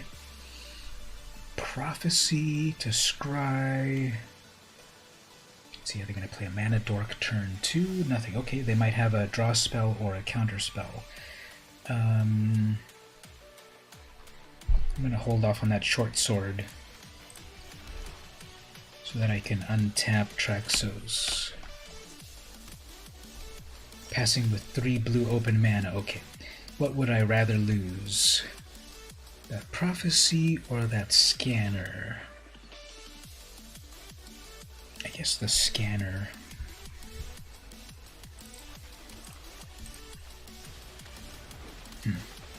Weird. They pass with open mana. Maybe they're holding back a So my recourse here is to get out my 7/7. Hopefully they don't pop off too hard this turn, although they could easily play a bunch of 1 and 2 mana creatures here to double them. Let's see how well they pop off. These Volo players pop off so easily unless you get rid of them. Okay, well they're just gonna get 1 creature. Fine. Oh, put it into battlefield. Actually, they're gonna pop off so good here because they're gonna get 3 freaking lands here. Condrix, freaking Cultivator, you're kidding me. Double blue.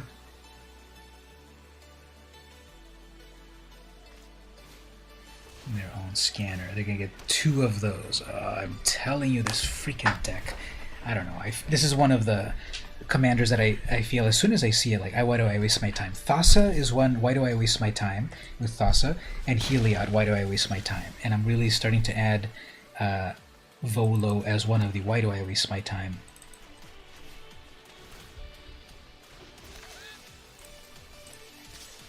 I already got so much card advantage and mana ramp and everything, and I have no removal for it, so they're just going to keep popping off.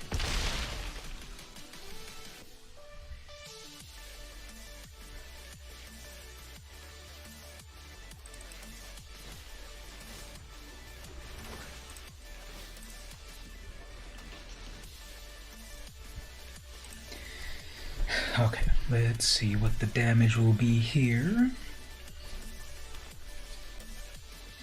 Double Elder Gargaroths. Destroy an artifact. Okay. So, here's my New Year's resolution. Don't waste my time on a player with Thassa, Heliod, and Volo.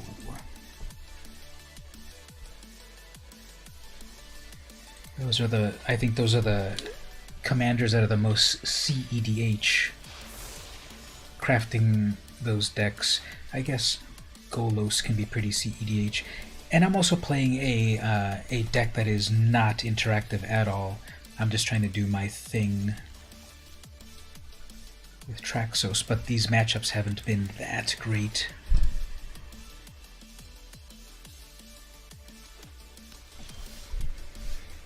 Where were you on turn 1?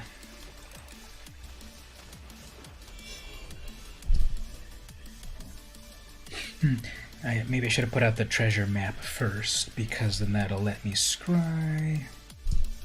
So this means I need to draw a land in order for treasure map to work.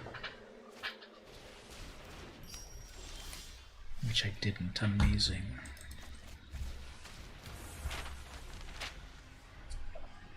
So that's a turn lost. And they're getting closer to popping off with their Golos, and I have no way around it. Yeah, they've got Golos already, and I'm lost another land drop. Okay. Can't play Magic without lands.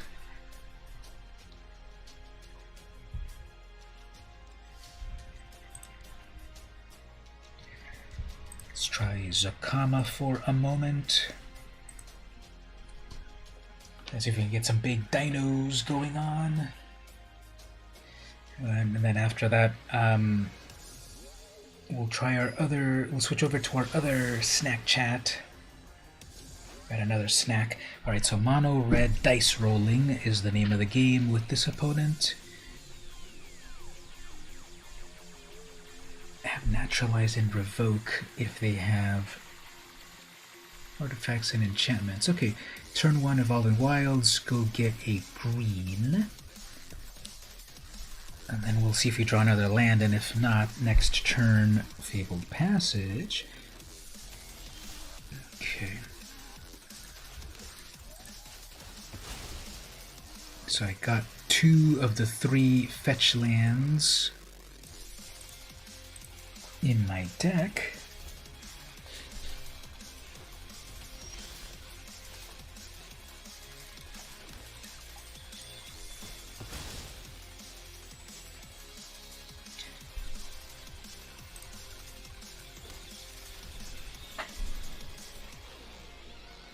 My deck's very slow, though theirs is as well.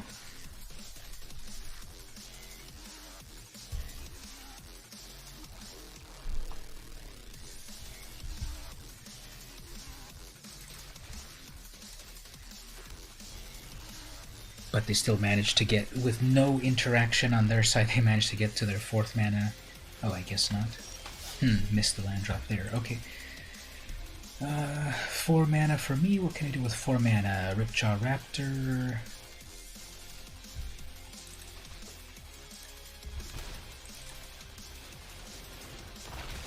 That'll let me draw a card. They'll probably pay their 4th land, tap their Bloodthirsty whatever, and then attack with their... Oops, they're not attacking with anything. Fine. I'll let that get enraged. They're obviously going to do the +3/+2 ability here. Close enough. We kill each other. I draw 2 cards off of that. I'll take that. But then none of those are lands. Okay. How about a... You like red player? You like hasty stuff? How about hasty dinosaurs? There you go. There's your 4th mana. Storm's Watch. Fine. Scry that into another land. Let's get out a Planeswalker. That can be a target for you.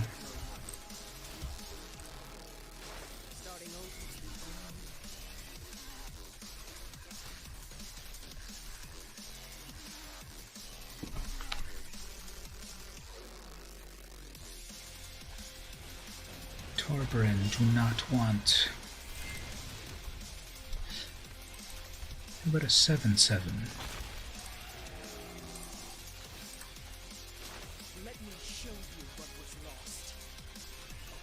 Let me show you what was lost. I'm sure they have a way to do 8 damage. Oops, one of those guys. No attacks. Okay. 3, 4, 5, 6, 7. I'm a little far from my, what do you call it? But that'll be lands right there. Look at the top 3 cards, exile 1, and then keep it at the top. Nah. Let's do that. And then let's vigilance this, And how about we attack with a 14-14? No blocks. Okay. Reading the card explains the card. Alright, you're going to attack with your Brawl Mander. You're going to get double Torbrands. This will be massive damage directly to me.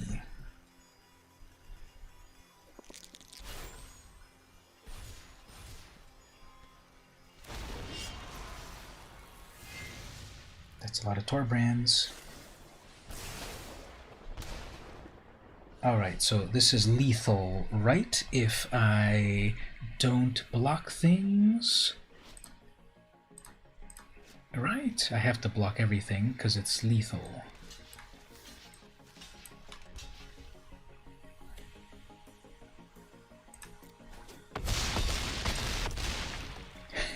One mana left. One life left. They're contemplating their mistakes. They'll rope me out because, oh, red players, why play instead when you can do magic? I mean, why play properly when you can just rage quit?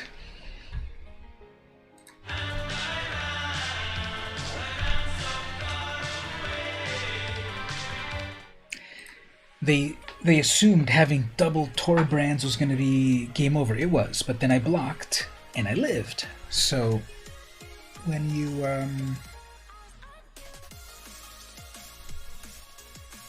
got one answer, well, I have one response to that.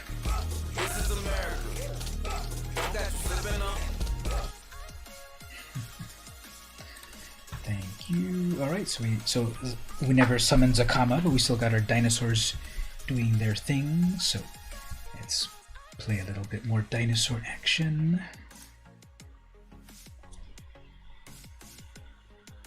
In 5 minutes, my stream's been on for 2 hours, so remind me after this game. Oh, Samut, I hardly see people use that one, but see, okay, this will be good. Samut will fall to my seal away. Lotus Field actually, now that I think about it, might not be as good of a card as I would think, because right here I need multiple colors, and this is going to make me sacrifice 2. If I get 2 of the same color, then Lotus Field would work.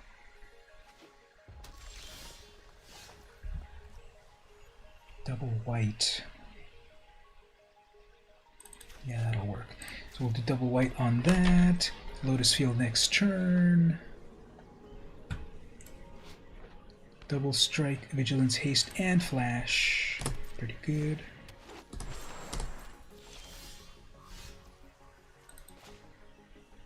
Actually,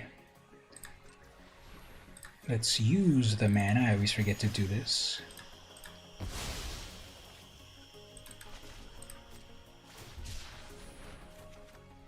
Okay.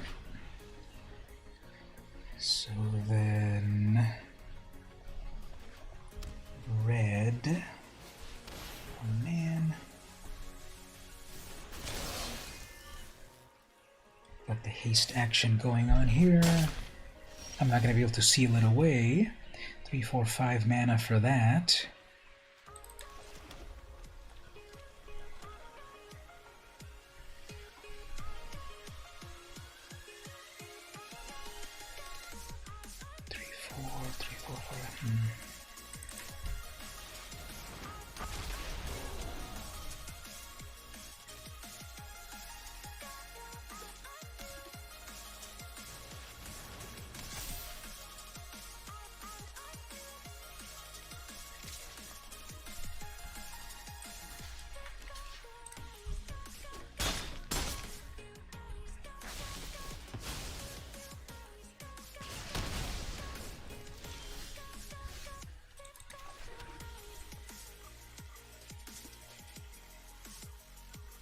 I definitely need that seal away.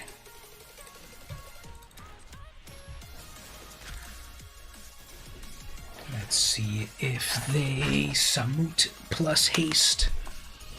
I think they're looking at their Samut, so they'll probably attack with it, with her.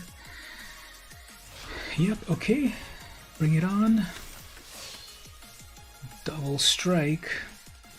And then one of these. Does that give it haste as well? Yeah, everything's got haste now. Okay, fine.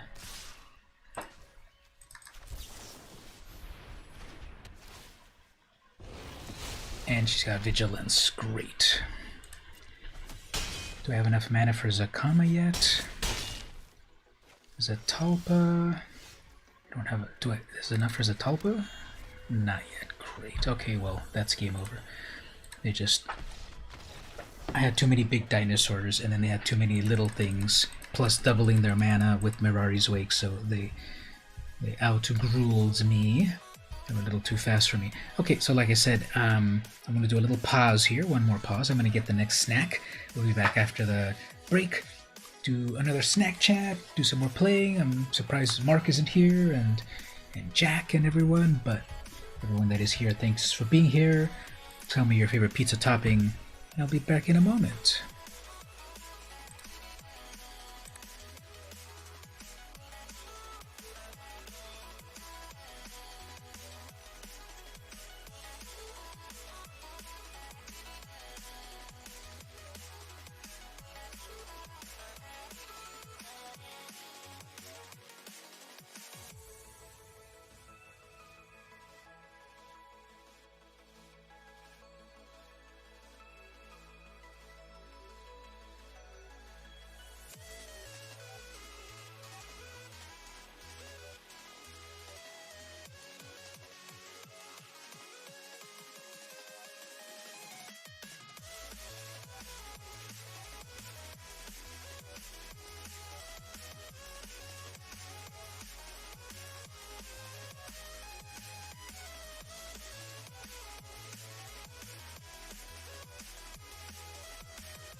Alright, we are back. So let's do the next snack chat. But actually, let me show you this. The cat's going crazy over here. Oh, he just fell off the chair. He almost fell off the chair.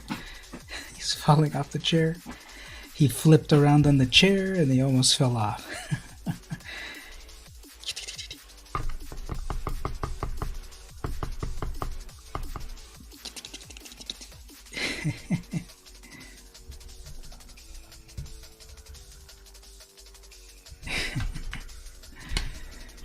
He was flipping around and he fell.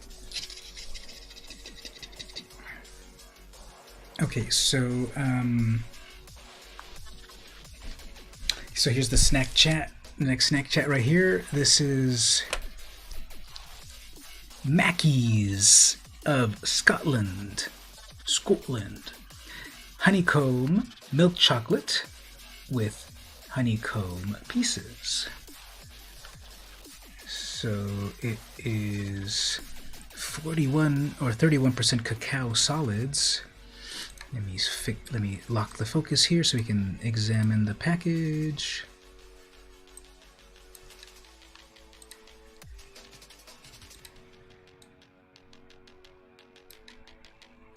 Okay, so we have a little cow at the top. We've got the British flag, Mackies of Scotland, honeycomb on the back.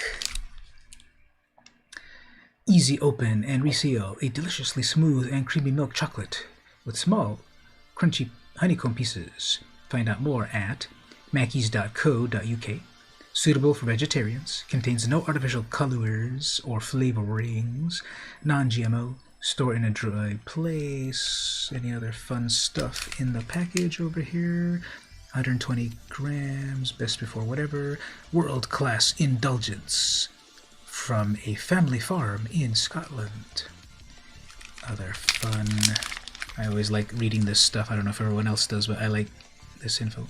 So there's the ingredients, okay, whatever. Produced in a factory, whatever. Mackies Limited, Westertown, Rothennorman, Aberdeenshire, AB51, ATUS, Scotland. Product of Scotland.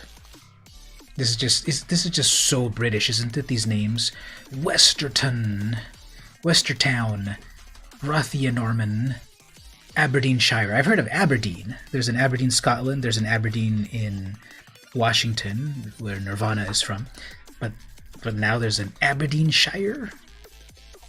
And the address is also weird. The British address is AB51 8US, and then B's and 8s can look similar, so weird. Anyway, let's open this up and try it out. Supposedly it says easy open package. Somehow, what does it say? If you pull it open somehow from this central flap, but I don't quite. I'm sure I do it. I'm sure I'm doing it wrong. I have the bad habit to always go straight for the teeth. So what is this? It's supposed to pull open from the center somehow. It opens up from here. I have no patience for that. Okay, so we get some squares. Various squares with various cool patterns on them. Show that again here. Zoom it in right here.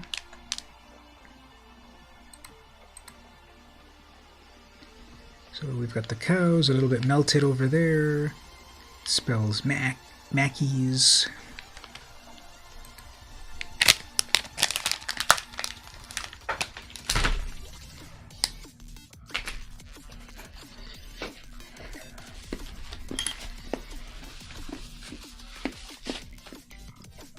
Very milk chocolatey.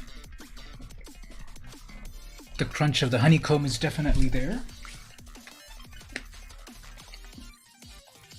It's a crunch, but I don't feel it as a crunch of a honeycomb, just a crunch.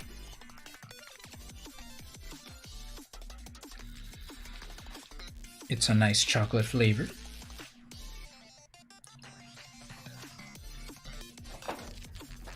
I had it in the fridge, so it doesn't feel like it's melting. It's good. I think the main selling point of honeycomb is a bit understated. I don't see a lot of it, or I don't feel a lot of it, that it's fully there, I think.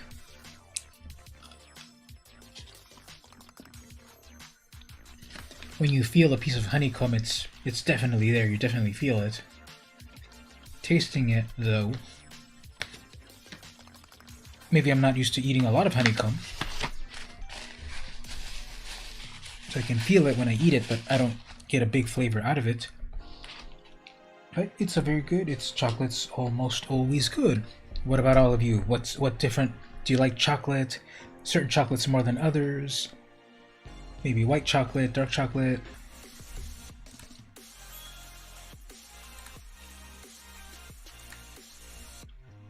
Did we come back? Check, check, 1 2 1 2.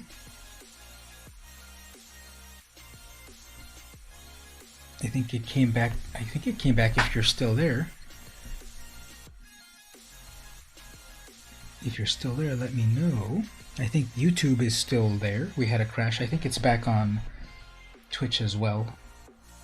So there was some sort of hiccup for a moment. But I think we're back. Okay. Well, let's get back to the gameplay then.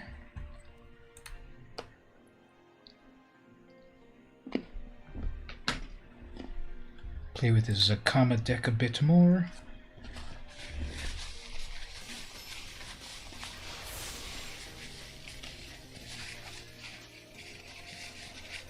Cody. Okay.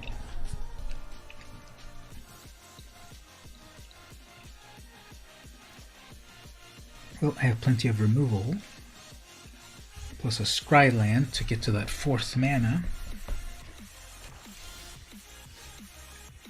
Plus a ramp land.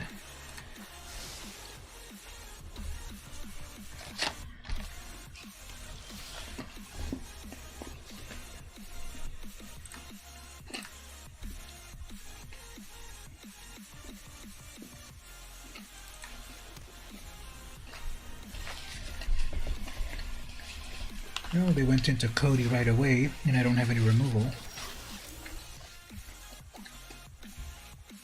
I am so sorry, Kerbizzle. I am sorry, not sorry.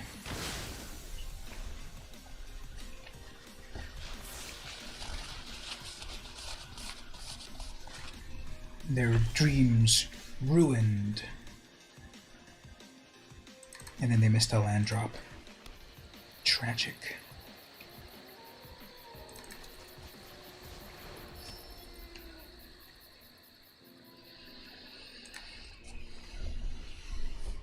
Quite tragic.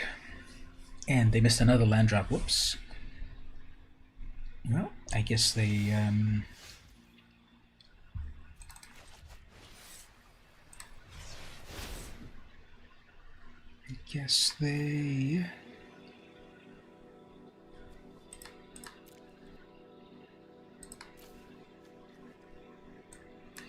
they're just getting bad luck. So I'm sure they've got removal. Yeah, they have removal. They must have removal for my poor 1/1.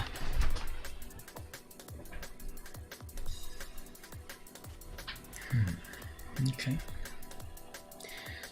They're holding on to that removal. Okay, I'll show them my dino.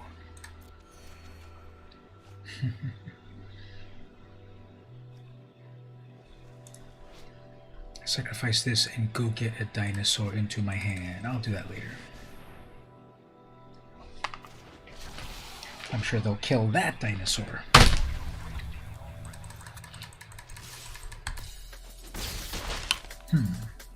Interesting. Still nothing in hand?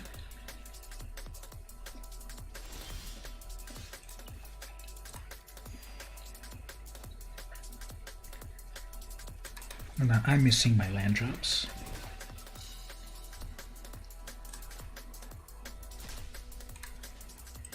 But I can draw a card, hopefully a land.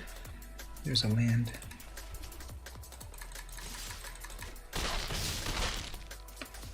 They're gonna quit now. If they don't get another land, they're gonna quit because they're pretty far behind. Oh, there's a land. Okay. That's just they're gonna pass. Okay.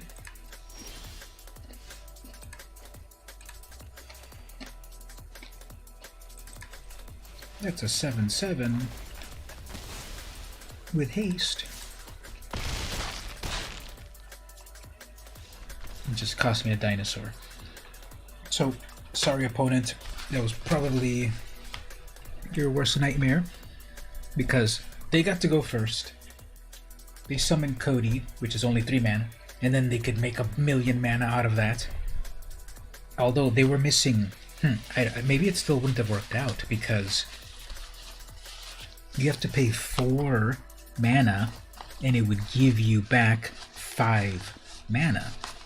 And they were struggling at 3 mana for several turns. So maybe if Cody still lived, they wouldn't be able to do its 4th ability. They were already discarding a few things here. So, yep.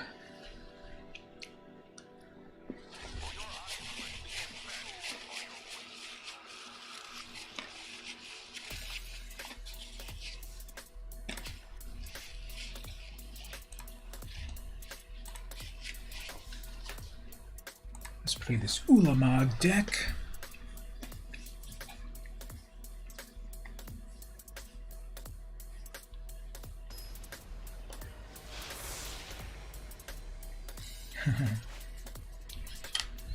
Now, I don't even know if that was the same opponent from a moment ago. But they go first. I have no removal. I need to ramp into Ulamog. This is not gonna work. That's still not great. Well, I don't know. I probably shouldn't play this opponent. They're gonna pop off so much.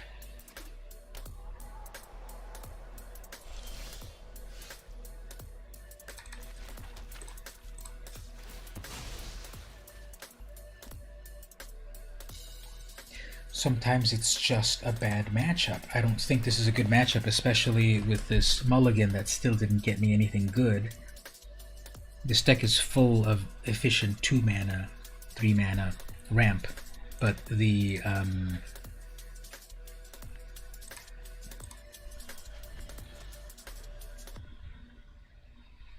but I'm not getting any of that good stuff, so yep, this is incredibly slow.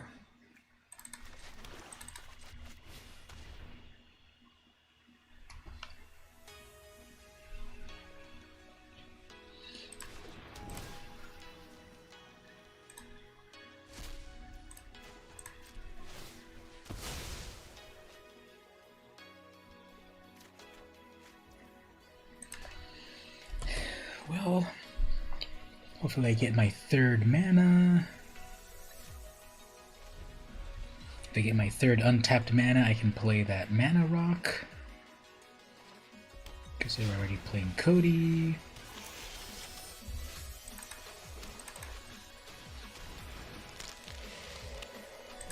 Let's see how bad this goes.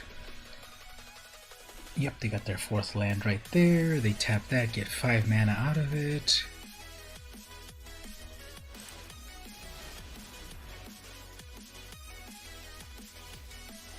Cultivate.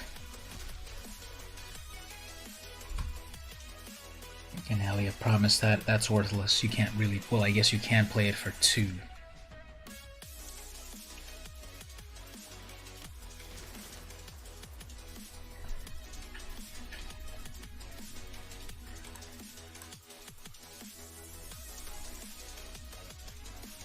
Well, I guess with my 4th mana, Karn will deactivate Cody. I think that'll be useful. That might be a way to battle them.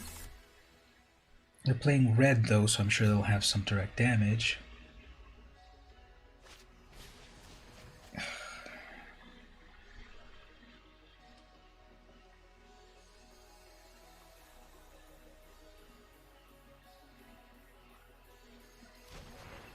I can play Karn, or if I get another untapped mana, I can do Introduction to Annihilation, although they have enough mana to resummon it easily. Don't try to play your Finale, because...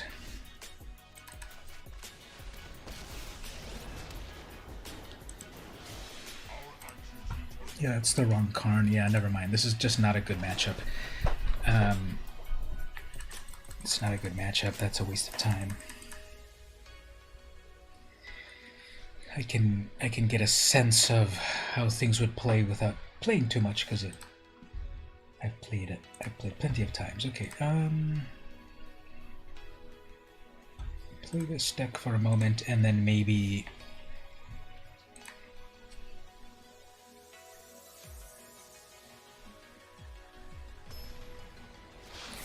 build another deck, or I already played for a while. Maybe just wind it down for the night. We'll see. So they're playing Maja, Bretagard, Protector.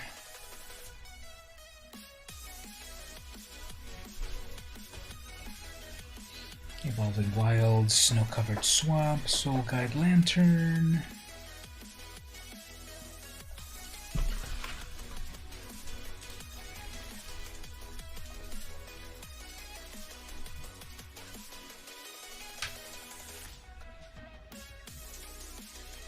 Hey there, Ashley. You found a minute to say hi. Thank you so much. Thank you for visiting.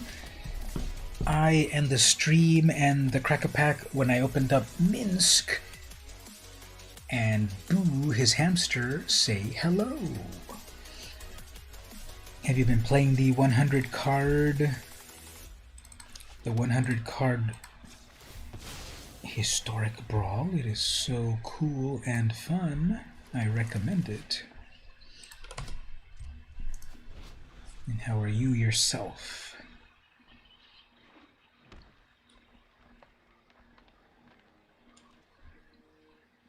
So this only works if you have exactly 7 cards in your hand. Okay, fine. How about we...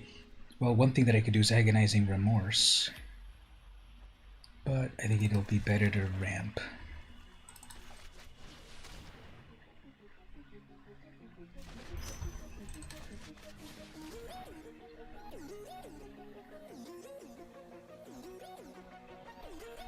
Haven't had time to log in. Yeah, I'm sure there's a lot. There's always something new on Arena.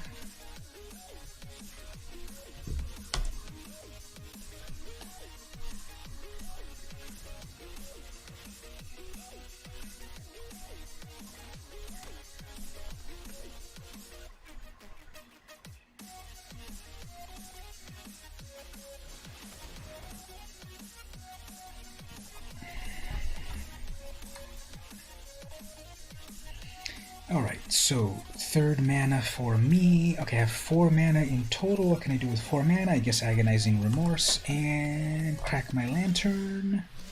Oh, that's even better. Yep, that will devastate them more.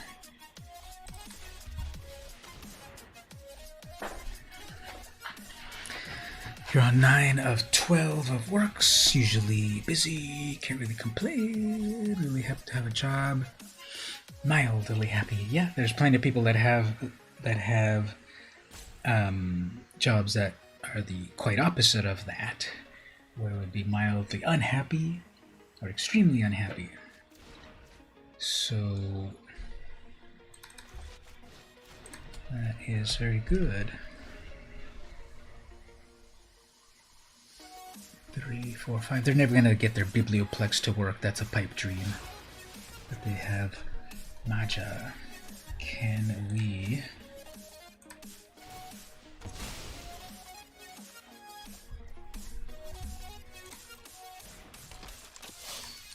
get something to deal with that?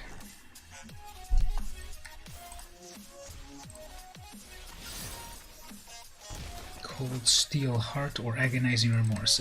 Let's see what's coming in their hand. Piece of Ancient Lore draws them a card and draws them a card right there too. Let's get rid of that one. They're gonna draw their priest. They're gonna play their priest. I'm at 4-5. If they play their priest, then wait, this is already getting out of hand.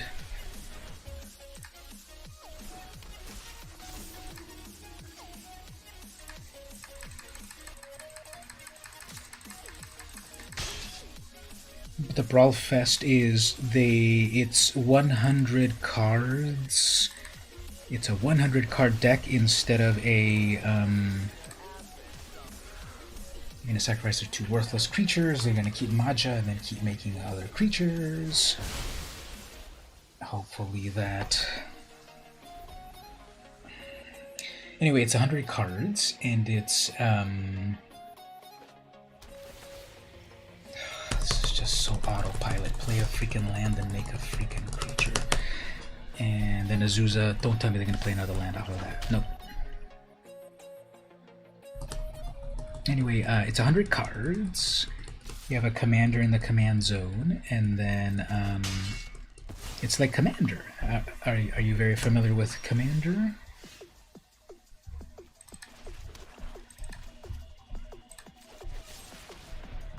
It's like it's 100 cards just like Commander, and then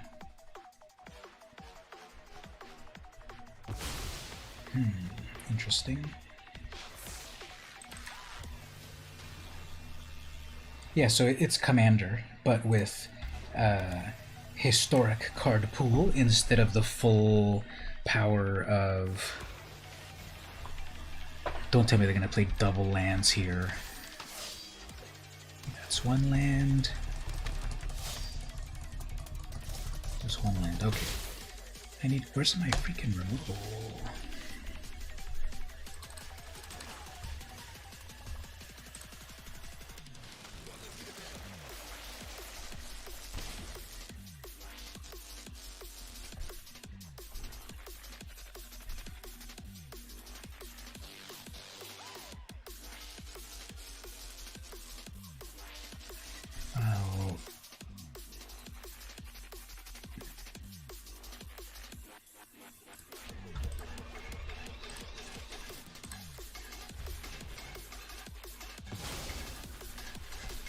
I drew a million cards and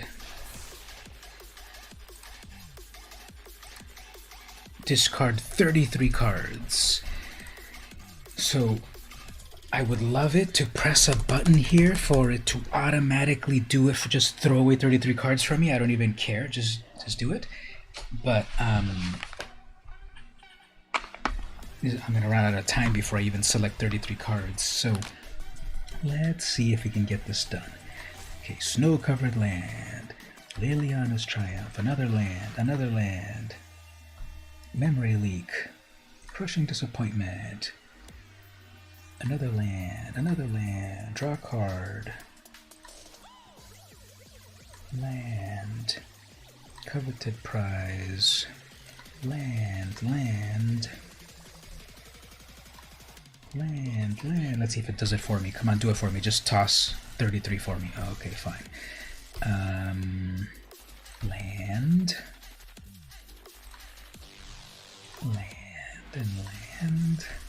Here's Ulamog.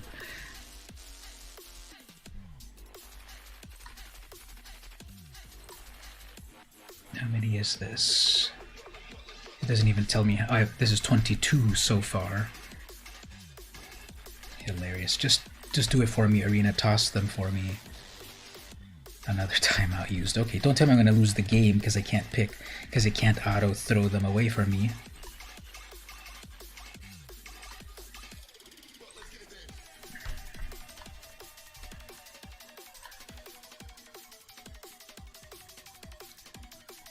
This is 27 that I've picked so far. Okay, well, 28. There we go. That's what I wanted. Just do it for me. Okay. I'm sure I won't lose 9 mana. this is the funny thing. I chose a bunch of pretty bad cards to throw away, but then it still picked a bunch of my good stuff. It picked all of my removal to throw away. How is that possible? I had all of those great cards. I had all of that removal and then the randomness. I thought I said I didn't care, but I guess the algorithm was like, no, let's make it even worse for you. Well, that's game over there, right? Because that's going to make a 5/5. I have no removal. Yeah, whatever. Let's go on. Can't believe it threw away all of my removal.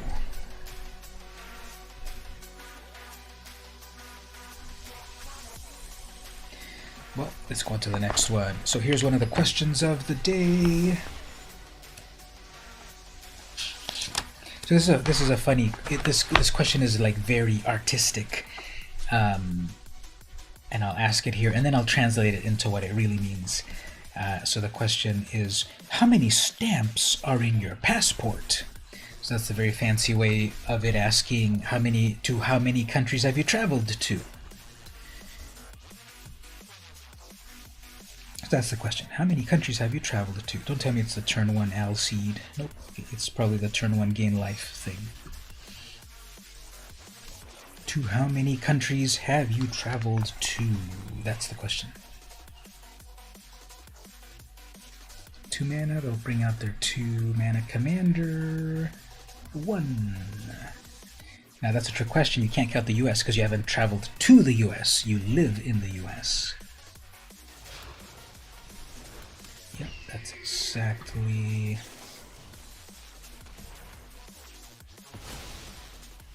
Just renewed it 2 years ago, and only 1 traveled so far. So do tell if you want to. And then they have to discard a card. Haha.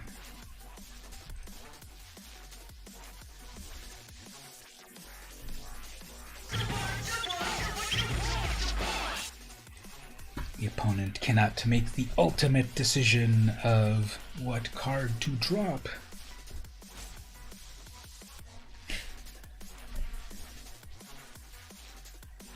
There's like a big message appearing in front of them, but they can't make a decision. Okay, anyway. How about we further give them a horrible decision to make?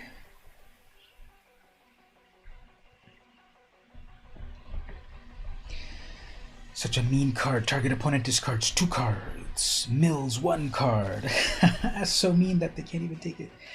And I just noticed their name is Mospedia 808. That's a classic Japanese animation, which I believe was either the 2nd or 3rd. So here's a long story. Robotech, the amazing 80s cartoon that came out in the US that back in the day we didn't know it was Japanese when we were watching it. Robotech is made out of 3 different unrelated Japanese animations. But Harmony Gold in the US bought the rights to all 3 series and then combined all 3 into 1 series by removing various episodes, tying it all together, and so forth. And so here in the US we got Robotech, Robotech 2, The Masters, Robotech 3 Sentinel, something like that in the 80s. And one of them, I believe it was called Mospedia Southern Cross, something like that, was one of the original names of the original Robotech series, which wasn't a Robotech series, Macross actually, in Japan. And anyway, that's the opponent. That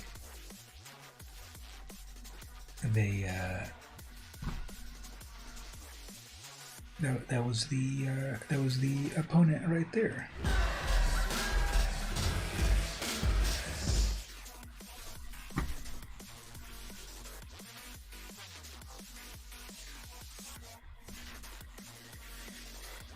So it's 10:36. I'll probably just play the next 20 minutes to get to 11. That'll be 3 hours. That'll be a 3-hour stream. That's respectable.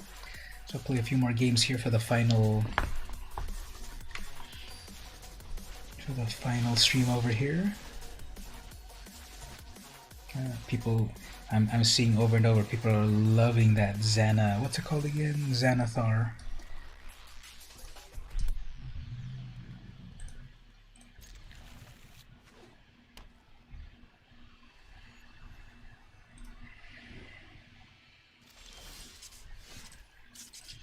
They've got their big brain tech about cracking their fetch land on the opponent's turn. It shouldn't be a big to-do about which card you need to pick.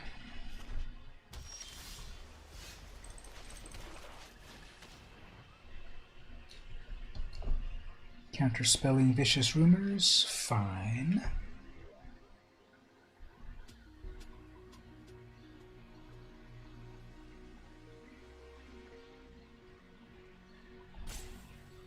I can't tell if this is in the mode of responding or that they have to do. Yeah, that was in the mode of responding. Ooh, they countered with, they threw away Swan Song, huh?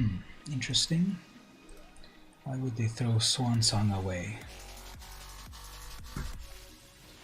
Wreath of Sanity, do not want.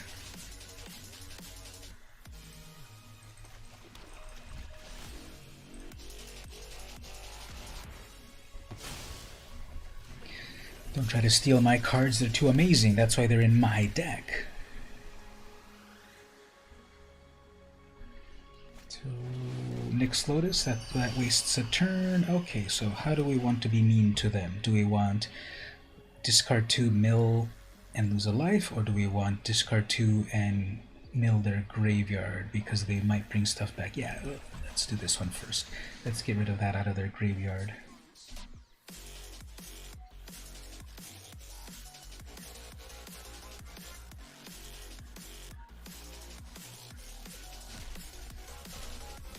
There we go. So they'll play something, they'll play nothing. Okay, well, the final insult to injury right here. I can tap those 3. Yeah, I can play double right here.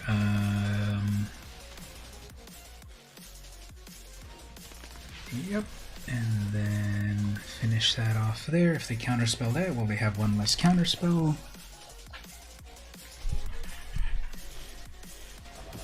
Okay, perfectly fine. They'll play their 6th mana, summon their thing. I'll play mine, and then they're done. Yep. So in a race to 6 mana, it's just about getting to your amazing commander at 6 mana, but then their hand is totally empty, they had no defenses. Yep, I got rid of their tutor, I got rid of their Eldest Reborn, their Swan Song, and that was just too many resources negated or denied from them. I'm gonna play this adventure deck a little bit more, the white deck, not adventure but the artifact deck. But actually, I had here possibility to add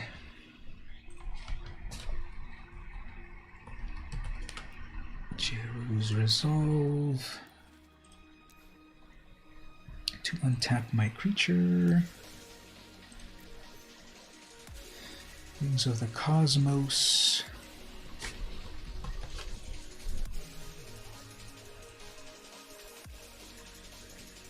So to do some fun untapping. Dauntless Aven can automatically untap. Alright, so what do we cut? How many mana rocks do I have? I just kind of threw a bunch in without counting. So we have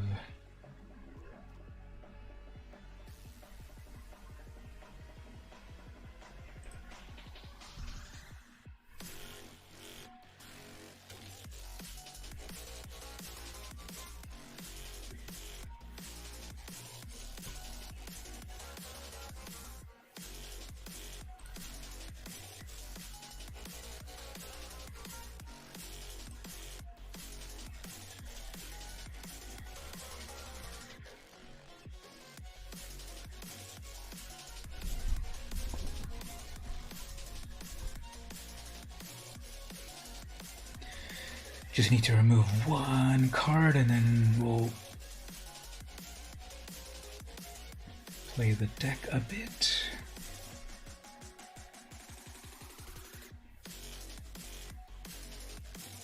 Alright, I think the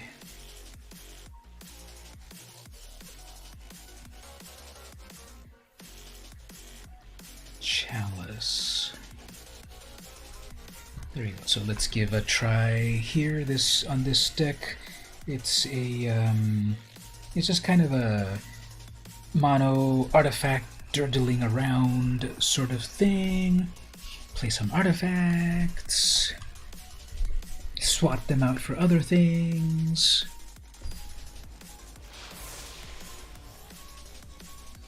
Shibolas. Who's that? Kambal? What's his name? Kambal, Console of Allocation. They go first. Okay, that's like a 2 mana, and that's a 3 mana. Okay, so they're gonna have some removal in black. I could play turn 1 Blade. I just have to get one more land. It's kind of iffy here. Yeah, it's a little too iffy. Okay, this will do stuff. How random is it if I got the... I don't know, this is sometimes when it gets me paranoid. This is 100 cards, and I got 2 hands of the same card on turn 1. So that's a little iffy.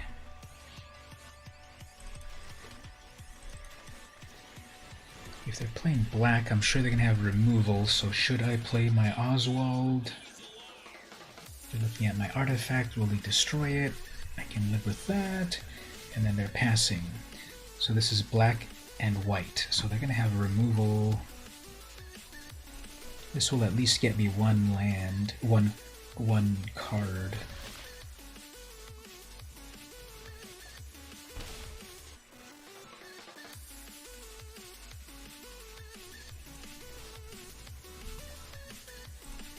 Alright, so I am going to cast a lot of non-creature spells.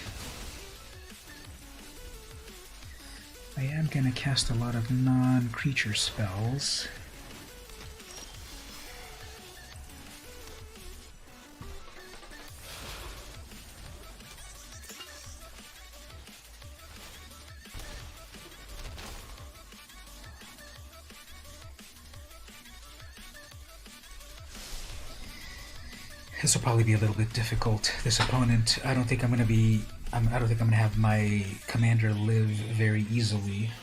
Oh, okay. Can live with that. And then no mana drop. Okay. Not so bad. Let's do this. Let's go in for an attack. Make a treasure off of that.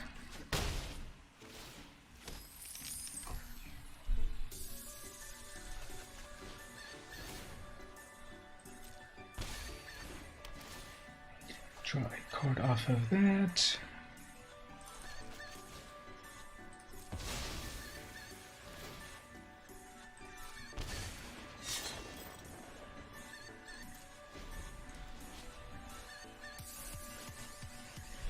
Hopefully they don't have removal yet. Forgotten Priest, that's a good one.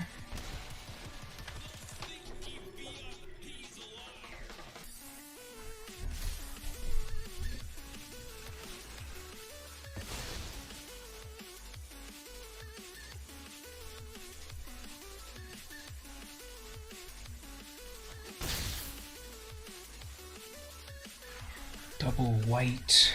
They did an oops on something. That's kind of scary. What did they oops?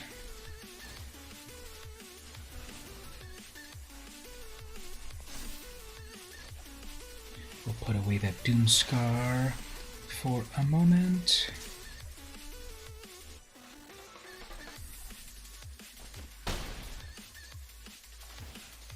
Gain some life, make some treasure. I can pop that treasure for a supply. Lose another life, sure.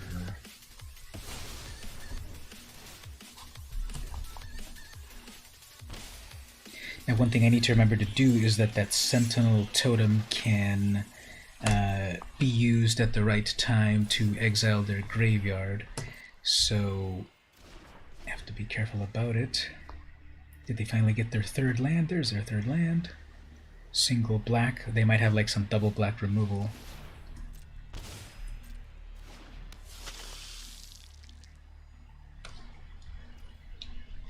Alright, so I think the big brain play for me will be...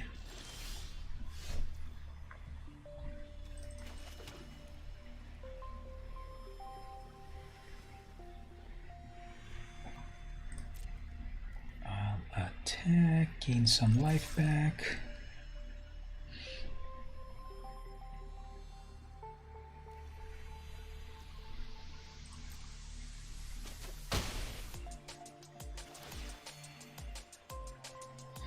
Gain some life back, wipe the board.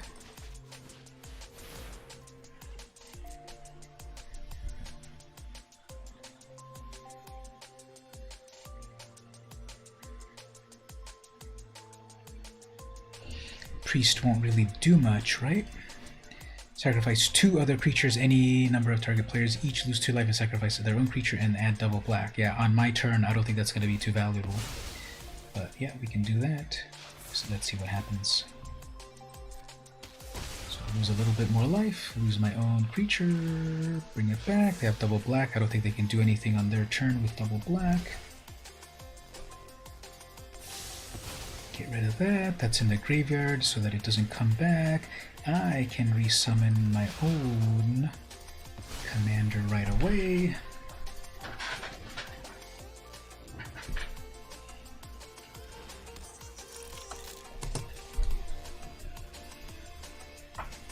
Don't tell me that double black floating mana's got their rider, murderous rider. Nope. Okay. What else? They've only got 1 black mana source so far.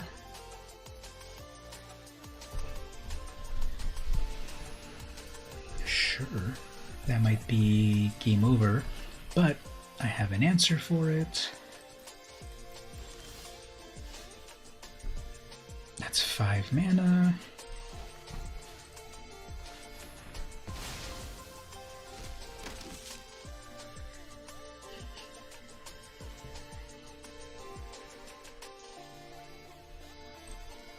Let's drop that. Here's my big brain play. I destroy that artifact so I can go get my Eker Wellspring, which draws me a card. And then when I destroy it next turn, I can get another one.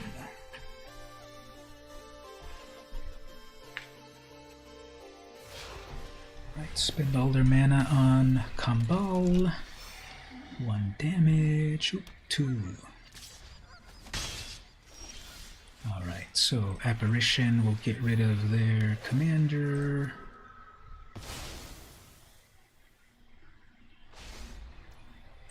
Tap Oswald for that Eker to draw 2 cards off of that. Go into 3 mana for a Maul. Should I get the Maul? No, I'll get the Gargoyle or the Maul. Let's get the Maul.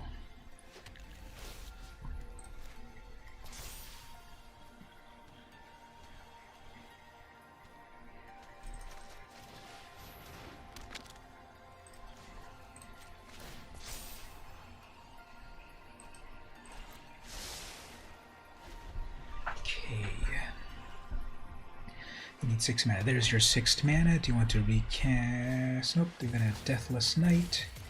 Sure.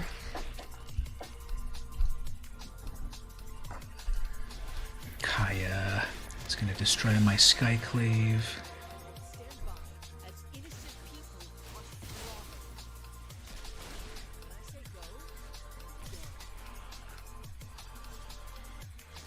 Okay.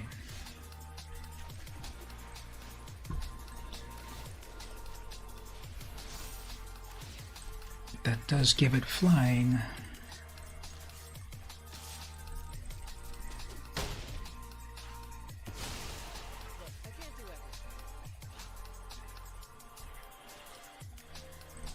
Zero equip. Ward 1. I have enough mana for that. At the beginning of each player's upgrade, they lose 3 life unless they sacrifice a non-land permanent or discard a card. Okay, I can live with that. I can definitely live with that because I'm about to gain 5 life. Prism.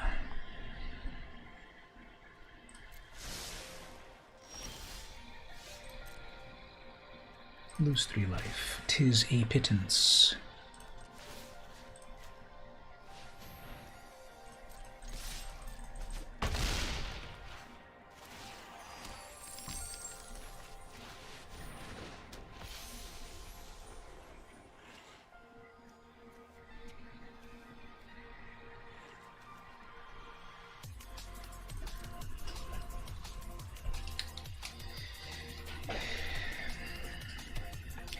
That equipment is definitely helping, so everyone loses everything, perfectly fine. I can scry. Vanishing Light will be useful.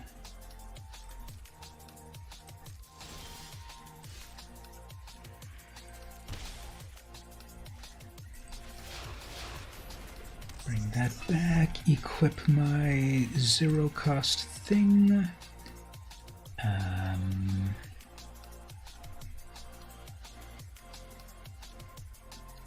Draw a card.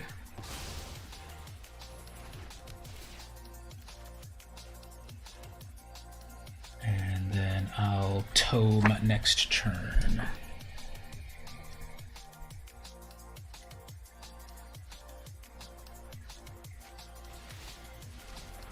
Fine. You have enough mana for it.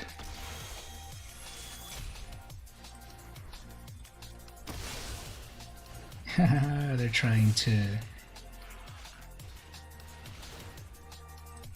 get me on that, eh?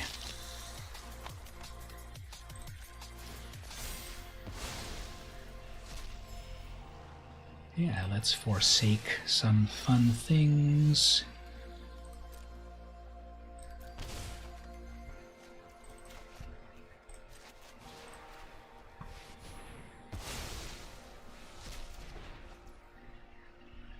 And then after this, just build up, I guess.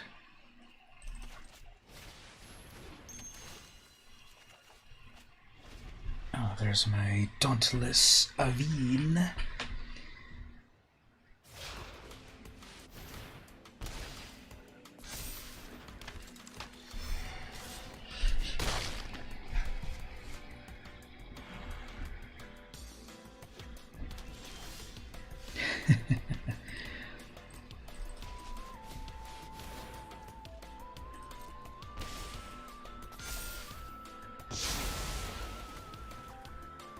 So much stuff on the battlefield.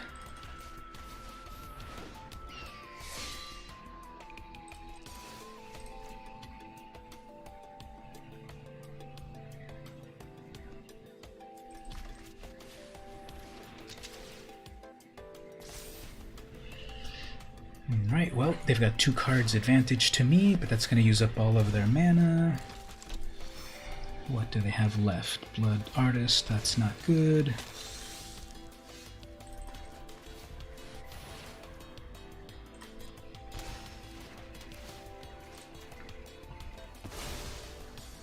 Then equip all my equipment so I can get back a bunch of life.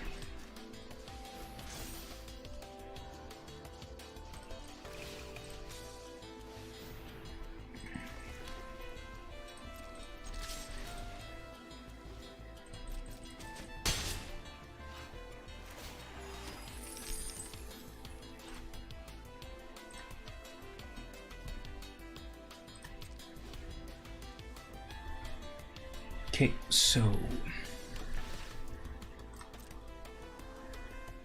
they just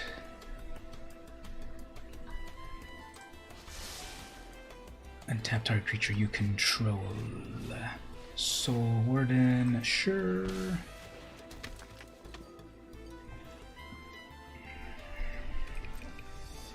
guess I'm gonna crack this egg.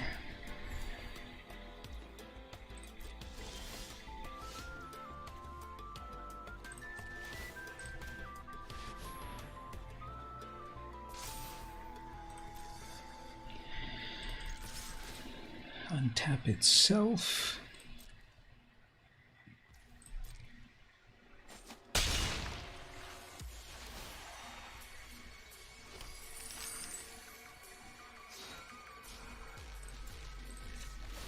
Draw a card off of that. Fountain.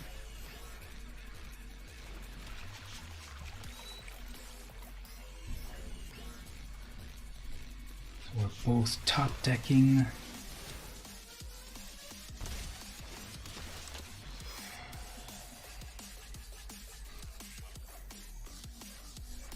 We're both top decking.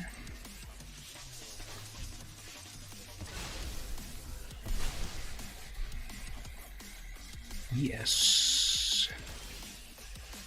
Minimus containment. They're like, never mind. They're like, never mind, you have the advantage. Which I do. They have one card left in hand. That might have been a land. They had good cards. Their combo would be good, but I'm just gonna keep getting back 7. I'm gonna keep getting back 7 life every time I attack. And it gives itself vigilance, basically. I had removal ready right there, minimus containment, that was going to lock down their combo. Actually, that wasn't going to do exactly what I thought. That would have removed... Enchanted permanent becomes a treasure, so it would still be doing its static ability, so that wouldn't have really shut that down. Thank you. So it wouldn't have really shut that down. So minimus containment wouldn't be as amazing as one would think.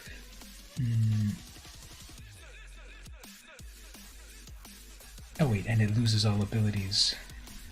Even triggered abilities or activated abilities?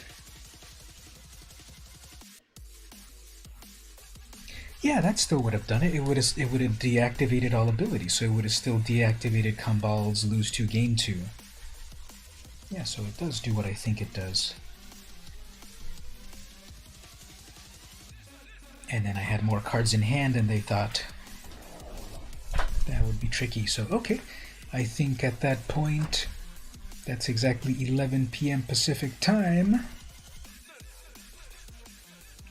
I think that would be a good place to wrap this up. Started at 8, 3 hours ago. Got a bunch of different decks and gameplay going on. I did the Crack-a-Pack right here with real cards. Got a cool card. Had the snack chat with a couple of snacks. And that'd be a good place to wind down the stream. We got the Kamiya Fire visiting in a long time. Thanks for visiting. Although I see you, are you still playing right there? No, you're not playing anymore. But yeah, thanks for visiting. And I have, let's switch over here for a moment. I do have a, switch to the web browser for a moment. I do have some cool videos for people to check out. Got the, I just uploaded this opening up of vintage booster packs of 7th edition, released back in 2001, 20 years ago. And that's 11.5 minutes. Check that out. I also have my 1 minute long video on the best cards from Jumpstart Horizons. Check that out. Got my review of Red Shetland number 11. The best Lola Bunny fan art. That's already at 1,719 views. I'm surprised my Comic Hall giveaway video didn't do that well. Usually it does 50, 60 views and such. It kind of stalled at 18 for some reason.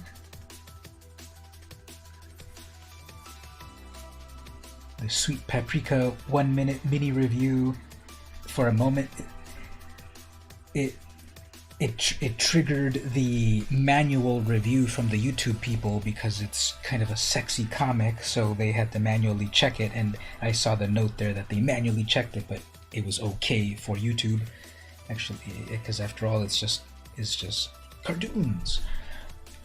And then my Gnawbone deck, 1600 views. People like that. Although I'm surprised if people wanted the full Commander version, it costs 99 cents, and people are not checking out the 99-cent version. Oh well, they're checking out the free version. 82 likes on that. I'm surprised this Rick and Morty video isn't doing that well. My stats tell me that people love my other Rick and Morty video, so I thought let me make another one, and it's not quite taking off at the moment. Best Fifi fan art. It's almost about to get to a nice views. My video on the Arena Secret Cards did well, 992 views. Oh yeah, I gotta do the video. I don't know. Did you ever answer this one, Stevie? There was a question there. Which of these cards should I open up? Let me do a quick view on that. Remind me if you saw this or not. It was me basically. I bought a bunch of these cards for Crack-a-Pack, and they're just so random, like Coors and Power Rangers. So basically in the video I asked which what did I say? I bought a bunch of these, help me decide, pick 5 of them, and I listed them all here. There's like this Fern Gully and all my children. So I was just saying in there, pick 5 and I'll open them. I've already got some votes here. Who's saying stuff? Superstars. So 1 vote for Superstars, a vote for Bone, Bob Marley, San Diego Zoo. Another vote for there's Mark. Another vote for Bob Marley, Reboot, Bone, Troll Force, Fern Gully, and then Coors. So if you want to watch the video and if anyone is still hanging out at the moment, watch my video right there about these 90s cards, and then do your vote about which one I should open. Write it down there in the comments, and I'm going to open this right now. I'm going to open this. I should open it by now. It's already, I uploaded this a month ago, so yeah, I should probably, I'll open it 1 month later after getting all of the votes in. So yeah, check that. I got so many weird cards in there. And oh, this video is about to become my most popular video ever. 31,000 views, 1,396 likes. I ranked all the dragons in the new Dungeons and Dragons set. People loved it. 31,000 views. Yeah, but how much money did it make me? 54 cents. So look at that, how it was. Yeah, people were watching it, and then I don't know, I went viral, and then it went up to 31,000 views. And people watch 70% of it out of 1 minute. People watch 70% of it. YouTubers are funny.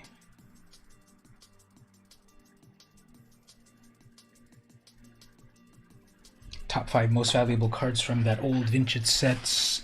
Ice Age did pretty well, 2,000 views. Okay, well, let's end at that point. There's a bunch of short YouTube videos and such that I have. I hope people check those out. I've also got the longer form videos. I am currently working on, it's about to be the 30th anniversary of Nirvana's Nevermind, one of the most amazing albums of all time, and it's 30 years ago that it released. So I've got a video coming out, top 10 facts about Nirvana's Nevermind, and I got all the audio recorded. I'm just putting the video together. That's taking a while. and that's coming soon. The anniversary will be September next month. 30 years ago this album came out. So be on the lookout for that.